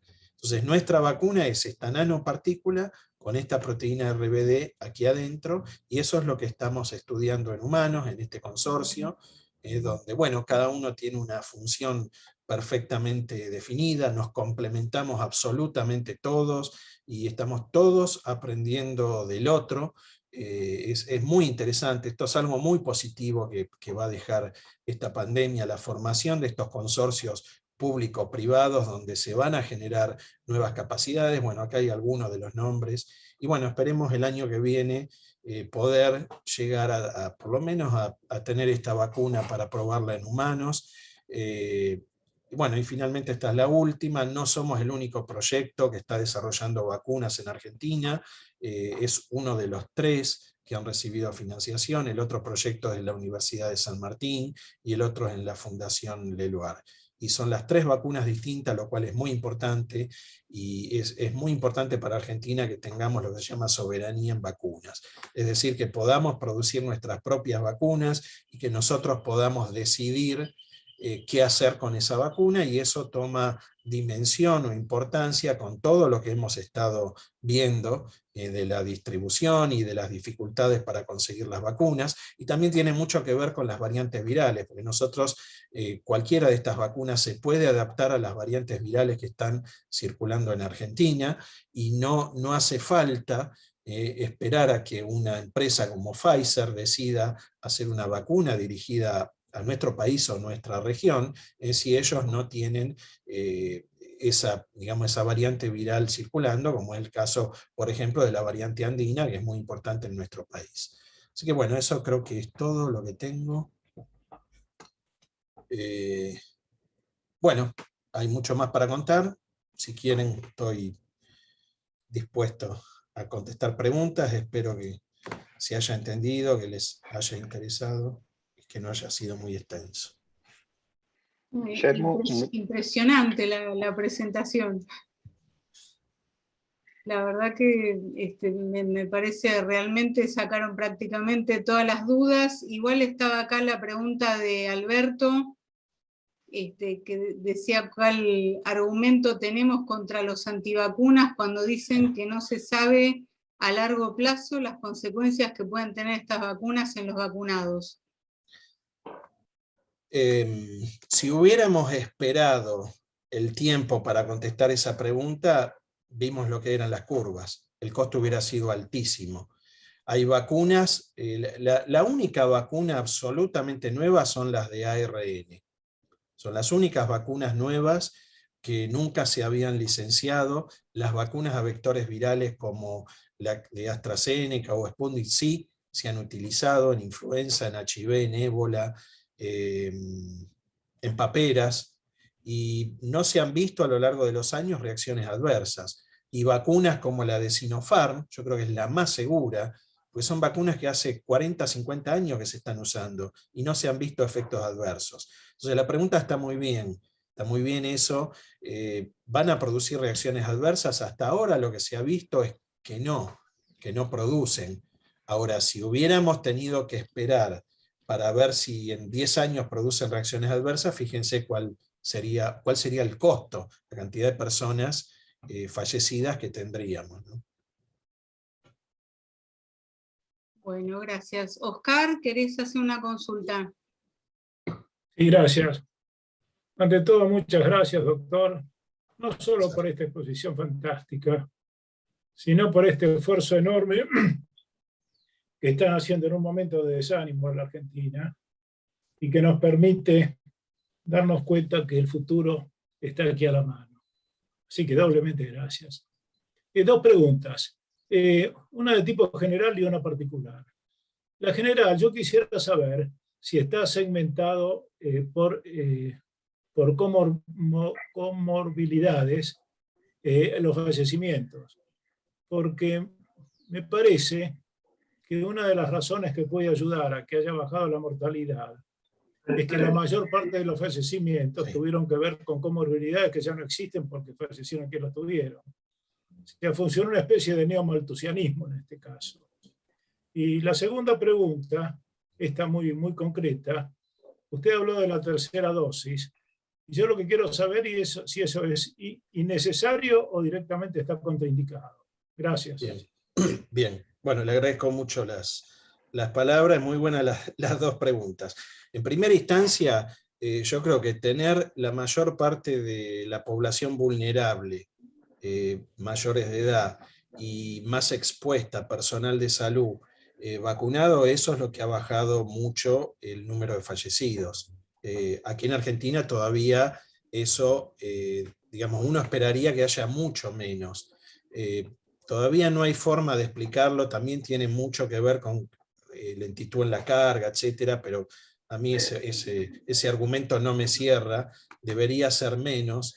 Pero bueno, yo creo que la disminución de los fallecidos y de enfermedad severa tiene que ver porque la gente más vulnerable se ha vacunado. O sea que ahí estamos evitando la enfermedad severa. El que tiene comorbilidad, ¿se puede infectar, contagiar y enfermar? Sí. ¿Pero va a ser la enfermedad severa? No. Las chances son muy bajas. Ojo que hay gente que está vacunada, que ha fallecido y ha hecho la enfermedad severa. No es 100% la eficacia de protección. Eso por un lado. Pero la segunda pregunta era... Tercera dosis. Si la tercera dosis era contraindicada o solamente inconveniente o innecesaria.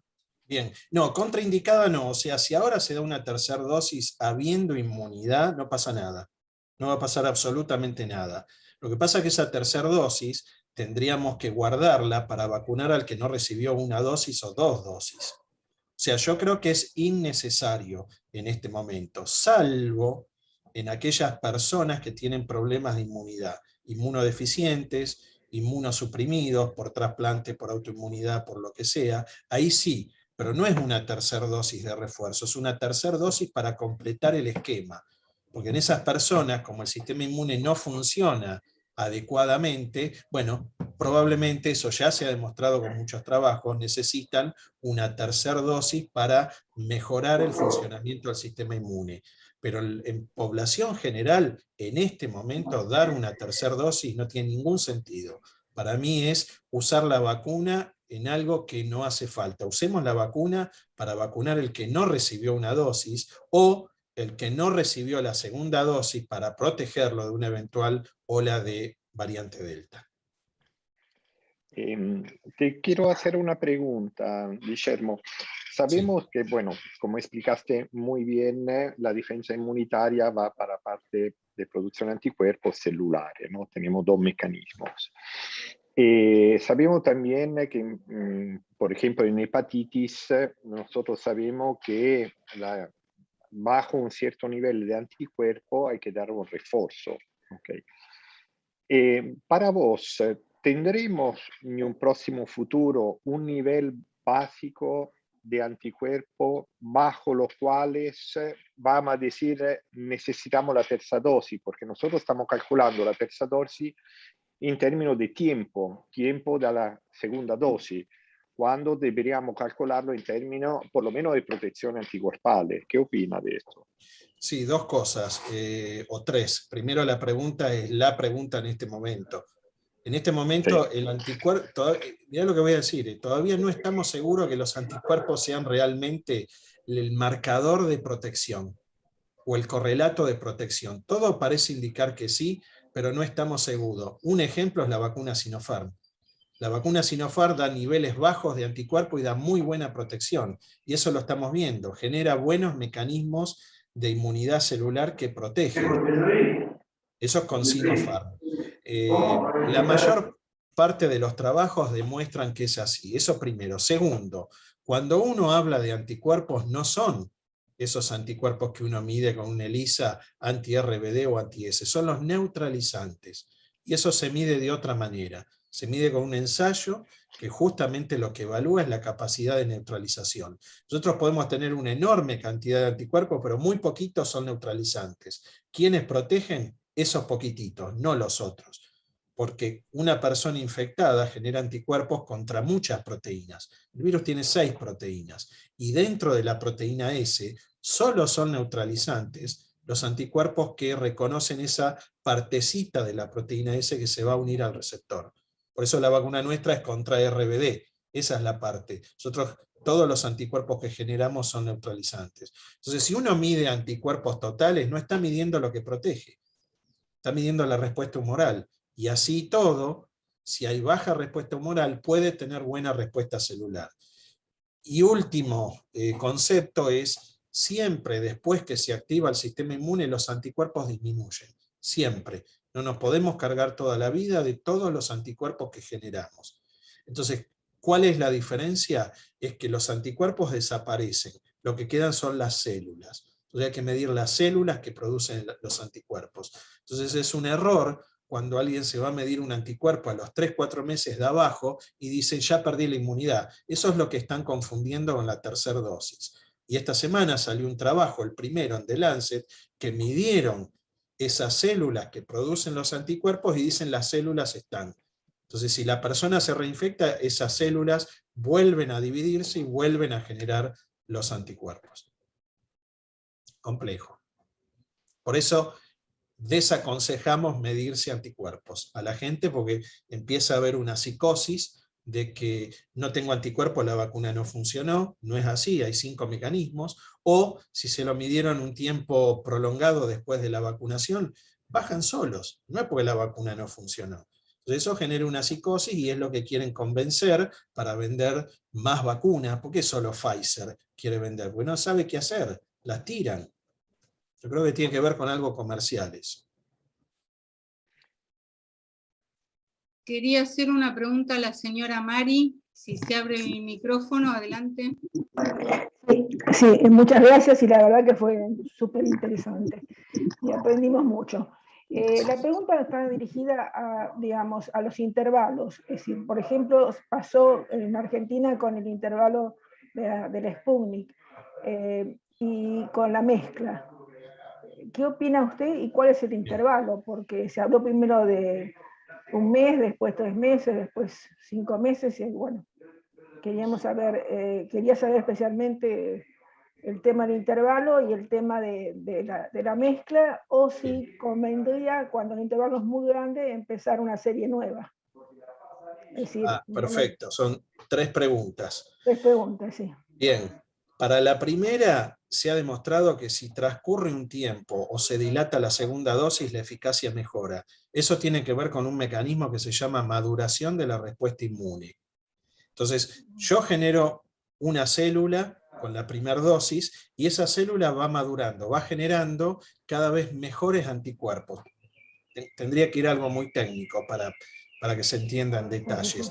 Pero eso es lo que permite explicar por qué después de una vacunación o de un proceso infeccioso, los anticuerpos disminuyen, porque lo que queda es mejor, reconoce mejor al antígeno, al virus, la bacteria, lo que sea. Eso se llama maduración de la respuesta inmune y lleva tiempo. Entonces, ¿por qué de entrada se decía 21, 28 días? Porque así se estudió, así se probó, y había que vacunar y dar las 2 dosis rápido. Entonces, una estrategia que utilizó en enero Inglaterra o Canadá es dilatar la segunda dosis. Lo estudiaron y vieron que si yo dilato la segunda dosis a 3 meses, la eficacia es mayor. Entonces, eso fue lo que sirvió de base en muchos países, inclusive en el nuestro. Por lo cual, en muchas vacunas, cuando se hace eso, digamos, lo que se busca es eso, esperar que la respuesta inmune madure. Eso cuando hay posibilidades o hay tiempo. Entonces, yo creo que acá en Argentina no lo puedo demostrar, es una hipótesis que, digamos, la digo en un ambiente así, no tengo forma de demostrarlo, pero creo que haber dilatado la segunda dosis ha sido fundamental. ¿Por qué? Porque hemos usado vacunas con una mayor eficacia que la original. Y eso es probablemente lo que ha permitido controlar la diseminación de Delta. No lo sabemos. O sea, lo que está pasando acá con Delta, que hay transmisión comunitaria y no ocurre lo mismo que pasó en otros países, no hay forma de explicarlo. Entonces, una forma puede ser, bueno, las personas vacunadas, que se dilató la segunda dosis, la vacuna funciona mejor. Se funciona mejor contra Delta, por ejemplo. Entonces, eso es algo que yo no lo puedo asegurar. No tengo datos, pero digamos, es un argumento que uso como hipótesis para tratar de entender qué es lo que pasó. Entonces, ¿dilatar la segunda dosis sirve? Sí. Acá sirvió. Mientras no esté Delta, sirve. Es la situación de hoy. 60% con una dosis funciona, sí. Está bien, ahora tenemos 40 con 2 dosis. Pero hasta el mes de agosto teníamos un 50% con una dosis y las curvas bajaron de mayo y junio. Eso por un lado. Segunda pregunta era... Claro, la mezcla La de mezcla, bien. vacunas. Bueno, eso sí, nosotros lo estamos estudiando, hay un ensayo en toda Argentina y nosotros estamos participando el de Provincia de Buenos Aires y estamos viendo que funciona. La combinación de vacunas funciona, en algunos casos da mejor resultado que lo que se llama el esquema homólogo y en otros da igual. Y en otros estamos estudiando, no puedo asegurar hoy que da peor, porque estamos llevándonos sorpresas con la inmunidad celular que les decía. Obviamente tiene que ver con Sinopharm. Pero, por ejemplo, lo que vemos de combinación, esto que quede acá nada más, vacunas a vectores virales, AstraZeneca y Sputnik con Moderna, está dando unos niveles de anticuerpos altísimos. Mucho más alto, vos tenés eso, mucho más alto que Sputnik o AstraZeneca. ¿Qué va a significar? ¿Cuál es la eficacia? No sabemos, pero los anticuerpos neutralizantes, yo no les puedo mostrar los resultados porque si se enteran me matan, es súper confidencial eso. Pero créanme que es así, anticuerpos totales y anticuerpos neutralizantes con Moderna está dando muy buenos resultados, por lo cual la combinación funciona. Y además permitió reducir o no dilatar tanto la segunda dosis frente al riesgo de Delta. Y la tercera... La tercera era así, cuando pasaba demasiado tiempo, bien. Sí, había que empezar de vuelta. No, eso también me lo han preguntado. Cuando se habla de dosis de refuerzo, nunca se da el esquema completo. Con una dosis alcanza. ¿Por qué? Aunque pase 6-7 meses. Exactamente. Porque la primera dosis genera las células que producen anticuerpos y después esas células quedan, las de memoria. La segunda dosis lo que hace es aumentar la célula de memoria, que ya había y que las tenemos en médula ósea, en los huesos. La tercera dosis vuelve a reforzar. Entonces no hace falta dar 2 veces o 2 dosis como refuerzo. Pues lo que estoy haciendo, eso es lo que hay que estudiar. O sea, por ejemplo, fiebre amarilla, yo doy una dosis, las células me duran toda la vida. Con otras tengo que dar tétanos cada 10 años. Bueno, influenza es otro tema, lo damos todos los años o es otro tema. Meningococo cada 5 años. Entonces eso hay que estudiarlo. Hoy en día lo que sabemos, que es lo que les decía hoy, que en 8 meses esas células de memoria no desaparecen. Están. Entonces no hace falta dar la tercera dosis. Al año es probable que sí, pero una dosis, no 2, no esquema completo. Con una dosis alcanza. Eso se hace con todas las vacunas donde se dan dosis de refuerzo. Muchísimas gracias, ¿verdad? Muy claro. Gracias. Quería hacer una consulta a Miguel. Adelante. Sí, doctor, muchas gracias por su presentación. Quería saber cuáles son los motivos por los cuales la EMA y la FDA no aprueban las vacunas Sputnik y Sinopharm, si son por falta de evidencia científica o hay factores geopolíticos. ¿Y cómo cree que va a evolucionar la política de viajes con respecto a la gente vacunada en la Argentina con las vacunas que hay acá en la Argentina, sobre todo para viajar a Europa? Bien. Bueno, lo que es estrategias de políticas, digamos, no soy parte, no estoy en decisiones ni nada de eso. Sí me consultan, pero bueno, no estoy en la decisión. La pregunta que usted hace está muy bien. Para mí es absolutamente geopolítico, porque la EMA autorizó Sinopharm, está autorizada, y no Sputnik. Y hay muchos más trabajos, y además ha demostrado una mejor performance Sputnik que Sinopharm. Yo creo que eso obedece simplemente a cuestiones geopolíticas entre Europa y Rusia. Si no, yo no puedo entender por qué autoriza la Sinopharm y no autoriza la Sputnik. Y FDA también no autoriza vacunas de China ni vacunas de Rusia, y estamos demostrando que Sputnik funciona igual, y no sé si no funciona mejor que Pfizer con Delta. Estamos haciendo un trabajo, todavía no tenemos mucho Delta acá, pero yo no sé si contra Delta no funciona mejor Sputnik que Pfizer, pero está a la altura de Moderna, o sea, las vacunas a RNA Sputnik. Entonces, ¿por qué no lo autoriza la EMA? No lo entiendo. Realmente, para mí tiene que ver con cuestiones, como dijo usted, geopolíticas. Y después con respecto a lo que es viajes, y yo creo que por lo menos, o sea, Europa va a tener que cambiar digamos, la decisión con Sputnik. Además, cada vez hay más trabajos, muchos de acá de Argentina, que están demostrando cómo funciona Sputnik. Funciona mucho mejor que Janssen. Para mí las vacunas a una dosis no funcionan, ni CanSino ni Janssen, y autorizan Janssen y no autorizan Sputnik. Entonces eso lo van a tener que revertir, lo van a tener que cambiar. Y yo no veo que esté mal lo del pasaporte. No veo que esté mal el pasaporte para viajar, para usar transporte. Hay que obligar a la gente, yo esto hace unos años no lo decía ni lo hubiera dicho, pero hay que obligar a la gente a vacunarse.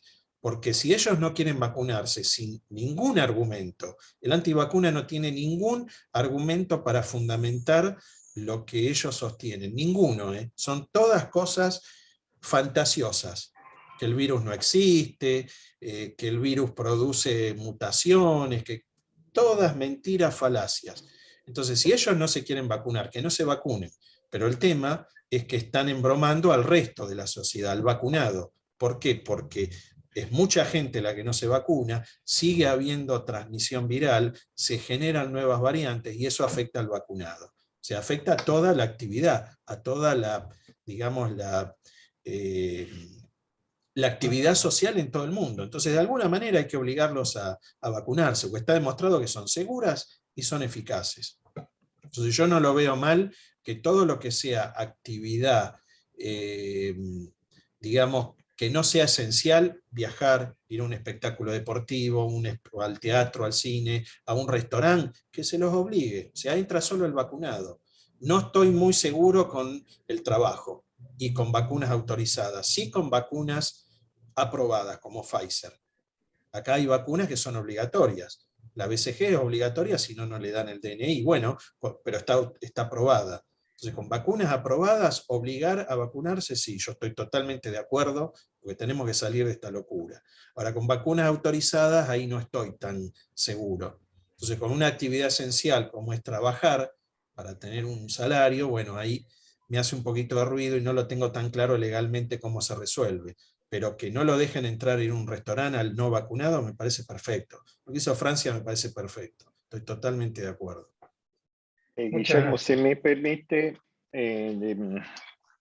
transmitir un poco mi experiencia sobre el Green Pass.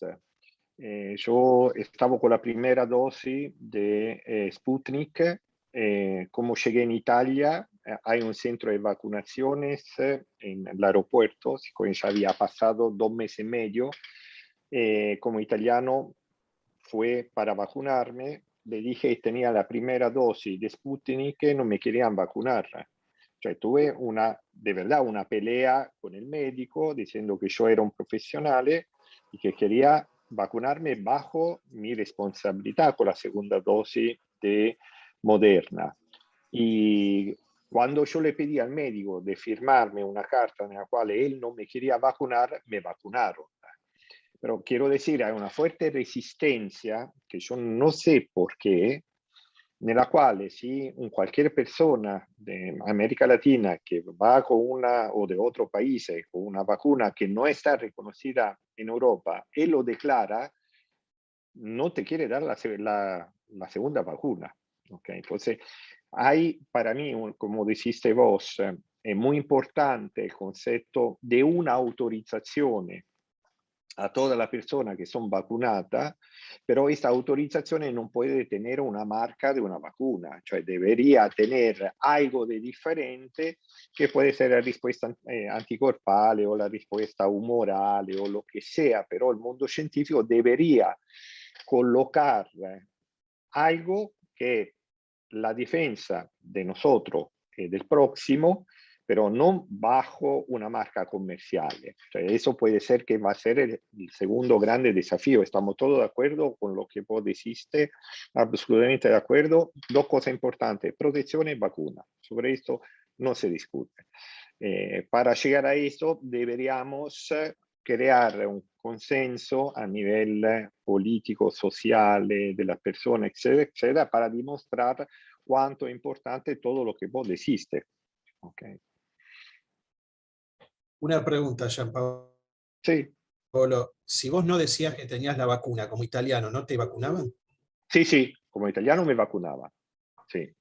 O sea, que si vos no Yo, decías nada, recibías la vacuna. Exacto. Yo aconsejo a todos ustedes, se van en Italia, no diga que tenga la primera vacuna de Sinopharm o de Sputnik o de alguna vacuna no autorizada en Italia. Diga solamente si quiere vacunar, nada más. ¿Y con esa vacuna te dieron el Green Pass? No, no me dieron el Green Pass porque yo declaré que tenías, cioè fue una pelea la mía, yo fue honesto como siempre lo soy, cioè fue allá, le dije que tenía Sputnik, entonces me dieron un certificado con primera Sputnik y segunda Moderna, y después en el sistema informático, debiendo no lo podían hacer, me pusieron, después yo lo descubrí, me pusieron la primera dosis de Moderna. Entonces yo fui al mi médico para pedir el Green Pass. Mi médico no lo lograba obtener. Entonces fue a una farmacia y tampoco. Entonces fue en el centro donde me habían vacunado preguntando de esto.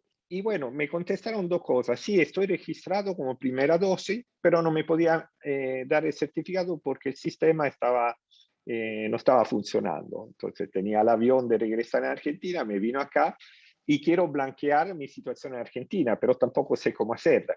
Entonces, tengo una división, mitad 12 en Italia y mitad 12 en Argentina. Un poco, cioè, el mundo necesita unirse un poco más para que lo viajante, la persona que, bueno, por razones de trabajo, de familia, lo que sea, está colocada en parte distinta del mundo, cómo armonizar esta situación. No lo hablo para mí, cioè hay muchas personas en mi misma situación y condición. Tenía, doctor, una pregunta más, que era si la Sinovac está autorizada para Estados Unidos o Europa. No, hasta donde yo sé, no. Ninguno de los dos lugares. No. Bueno. Por eso es llamativo. ¿Por qué autorizaron Sinopharm si no hay tantos trabajos? Hay más trabajos de Sinovac que muestran que tienen menor eficacia. Sinopharm hay 1 o 2 trabajos y la autorizaron. Eso es lo que me da pie a pensar, como hoy decían, que es algo geopolítico, simplemente. Sí. Una pregunta, ¿hay alguna, digamos, prueba que sea relativamente fácil o económica para hacer para demostrar que uno tiene los anticuerpos, como, es decir, como si pudiera sustituir el certificado de vacunación con esa prueba para poder entrar en Estados Unidos, en Europa? No. O sea, sin estar vacunado, no. Digamos, no. Hasta ahora no se ha podido definir. No, estando vacunado, pero no con una vacuna autorizada. Por ejemplo, si uno quisiera ir a... Es decir, no hay forma de demostrar que uno está inmunizado. Exacto. ¿Por qué no? Primero porque lo que hoy les decía, hasta ahora se está estableciendo que tener anticuerpos es correlato de protección. Lo que no hay es un umbral. O sea, decir, por encima de cuánto tengo. O si tengo tanto, ¿estoy protegido o no? Eso todavía no se ha definido, como decía Gianpaolo, para hepatitis. Yo creo que en breve se va a hacer eso. Pero puede llegar a generar todos estos problemas que usted dice. Si yo tengo esos anticuerpos con una vacuna que no quieren autorizar por el motivo que sea, se les va a filtrar la gente. No sé cuál es. Sí. Para viajar tendríamos que eventualmente vacunarnos de vuelta. Y yo no creo que sea la solución. Cada vez que uno se... Bueno, para tener la vacuna que ellos aceptan. Y ahí por eso, sí. Sí. Si no, bueno, por eso... Es ridículo, pero es como que no queda otra. Sí, por eso mucha gente ha ido a Estados Unidos y se ha dado la de Janssen de una sola dosis, justamente para tener el Green Pass. Y no conviene combinar Sputnik con Janssen. Entonces, eso la gente que lo ha hecho ha sido un error. Pero bueno, si lo han hecho para obtener el Green Pass, y bueno, lo tienen el Green Pass, pero que sepan que no están protegidos, como corresponde. Aldo quería hacer una pregunta, que levantó la mano hace un ratito. A ver. Sí, yo hoy me vacuné con una AstraZeneca, pero no me supieron decir, o no me quisieron decir, si era de la India, si era de la China, si era de Oxford, ¿no? ¿No tiene importancia dónde era la AstraZeneca? Es lo mismo. Es lo mismo. Es lo mismo que acá la de Sputnik, que la hacen en Gamaleya, y acá hacen la etapa final, ellos tienen que chequear que sea la misma vacuna. O sea, Y el la titular... otra, Sí. okay, no, y la otra es, ¿a partir de cuándo? Se frisa. Se utilizó. Aldo, está andando mal, no sé si vos nos escuchás, pero te frisaste en el momento de la pregunta. El efecto secundario de la vacuna de hoy. ¿Cuánto tiempo toma? Pues ya, A ver, ¿cómo? Pues salió cortado. Repetila. ¿cuánto tiempo hace efecto la segunda dosis? Si me vacuné Bien. hoy, ¿son 7 días? ¿Cómo es? Bien, eso es cierto, porque han estado diciendo cualquier cosa. Como la segunda dosis lo que hace, dijimos antes, es activar las células que ya están formadas, a partir de 3-4 días ya hace efecto. No hay que esperar un mes, como decían, que recién el que se vacuna ahora en octubre va a estar protegido. Eso no es cierto. 3-4 días ya hay protección, si pasa un tiempo más, esa curva sigue aumentando como les mostré, pero es rapidísimo que se produce, pero es rápido. Digamos, no hay que esperar 15-20 días como con la primera, ahí sí. Ok, gracias. De nada.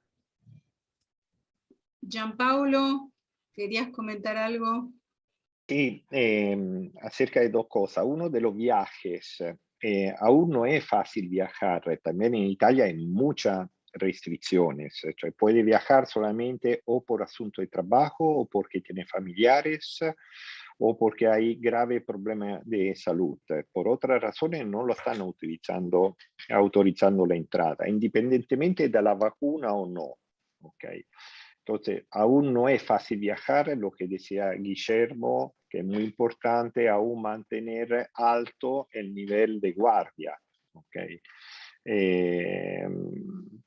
Yo regresé hace poco a Italia, lo que vi en Italia, bueno, un relajamiento muy grueso, muy importante, la gente ya no tiene más protecciones con mascarilla, etcétera, etcétera. Y eso empezamos a ver otra vez una subida de los casos en Italia. ¿Okay? Por suerte, como demostró Guillermo, los niveles de mortalidad son bajos, son muy bajos, gracias al hecho que ya tenemos, si recuerdo bien, un 84% de personas con la primera vacuna y más o menos 80, 70 y pasa con la primera dosis. Entonces tenemos un buen nivel de inmunidad de rebaño. Bien. Guillermo, Sí.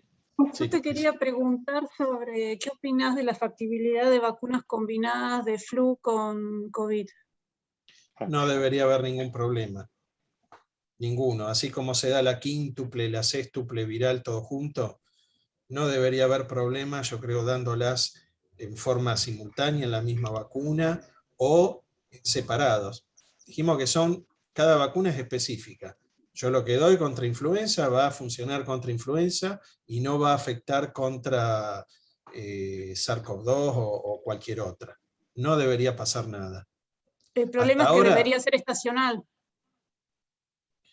y no lo sabemos, COVID no es estacional. No, por influenza. Entonces tendrías que cambiar la vacuna todos los años. No, el tema de influenza, bueno, sí. Sí, eso es cierto, pero ojo que influenza se cambia todos los años por otro motivo, porque ahí sí son distintas cepas, es distinto el virus cada año, por eso se cambia, no porque la vacuna no sirva o dure un año. Tenemos que dar todos los años porque en el hemisferio norte vieron que circula una cepa distinta. Pero sí, si las das las dos juntas, sí, es cierto lo que vos decís. Pero si las das juntas, no interfiere en el momento que la das, a eso me refiero. No, correcto.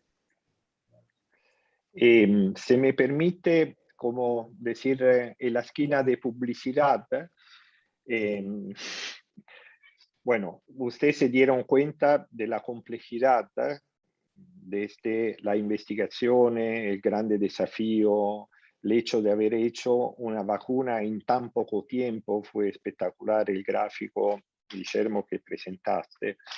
Desde acá nació la idea nuestra de BioArce junto con Sanity Care de crear una infraestructura especializada sobre este argumento. Cioè, este tema necesita de ser explorado y ser especialista en este tipo de casos. Por esto que hicimos esta unión, creamos un laboratorio que es específico solamente para COVID por ahora, y para próximamente también influenza, etcétera, pero con médicos, porque queremos aportar el conocimiento científico que este tipo de enfermedad necesita. No, yo le agradezco. Realmente, si quieren repetirlo, es cierto lo que ha dicho. Ha habido mala información, poca información, mucha confusión, y un poco la antivacuna viene también de ahí, porque está el antivacuna clásico de siempre, y también está no el antivacuna, sino el que duda. Bueno, ahí es donde a mí me gusta trabajar y tratar de transmitir siempre con rigurosidad. Pero cuando hay algo que no lo sé, yo digo no sé. Pero sí, es cierto, somos muy pocos los que estamos transmitiendo, hay muchísima demanda en todo el país, en los medios, y yo estoy a disposición. Parte de nuestro trabajo como investigador es difundir lo que hacemos, difundir lo que conocemos. Cero inclinación política, nunca me van a escuchar absolutamente nada, digo lo que tengo que decir al que sea, si no le gusta que me digan que no y chao, dejo de asesorar y lo que sea. Pero de mí, digamos, siempre va a ser técnico, sanitario, inmunológico, y con todas mis limitaciones, pero voy a hablar de lo que sé. Así que yo estoy a disposición, como le dije a Gianpaolo, cuando quieran hacer algo así, que, como vos decís, Fabiana, hay gente que lo necesita y le sirve, yo estoy a disposición. Me gusta, me apasiona, lo habrán visto, y no es un esfuerzo para nada. Bueno, muchísimas gracias. Vi que Ricardo se abrió el micrófono. No sé si alguien quiere decir algo más y después le damos el cierre a Gianpaolo. No, nada. Bueno. Ricardo, al almuerzo me había dicho que tenía 2 preguntas. Ya quedaron contestadas. Ya quedaron contestadas, entonces Sí, sirvió. Sí, Bueno.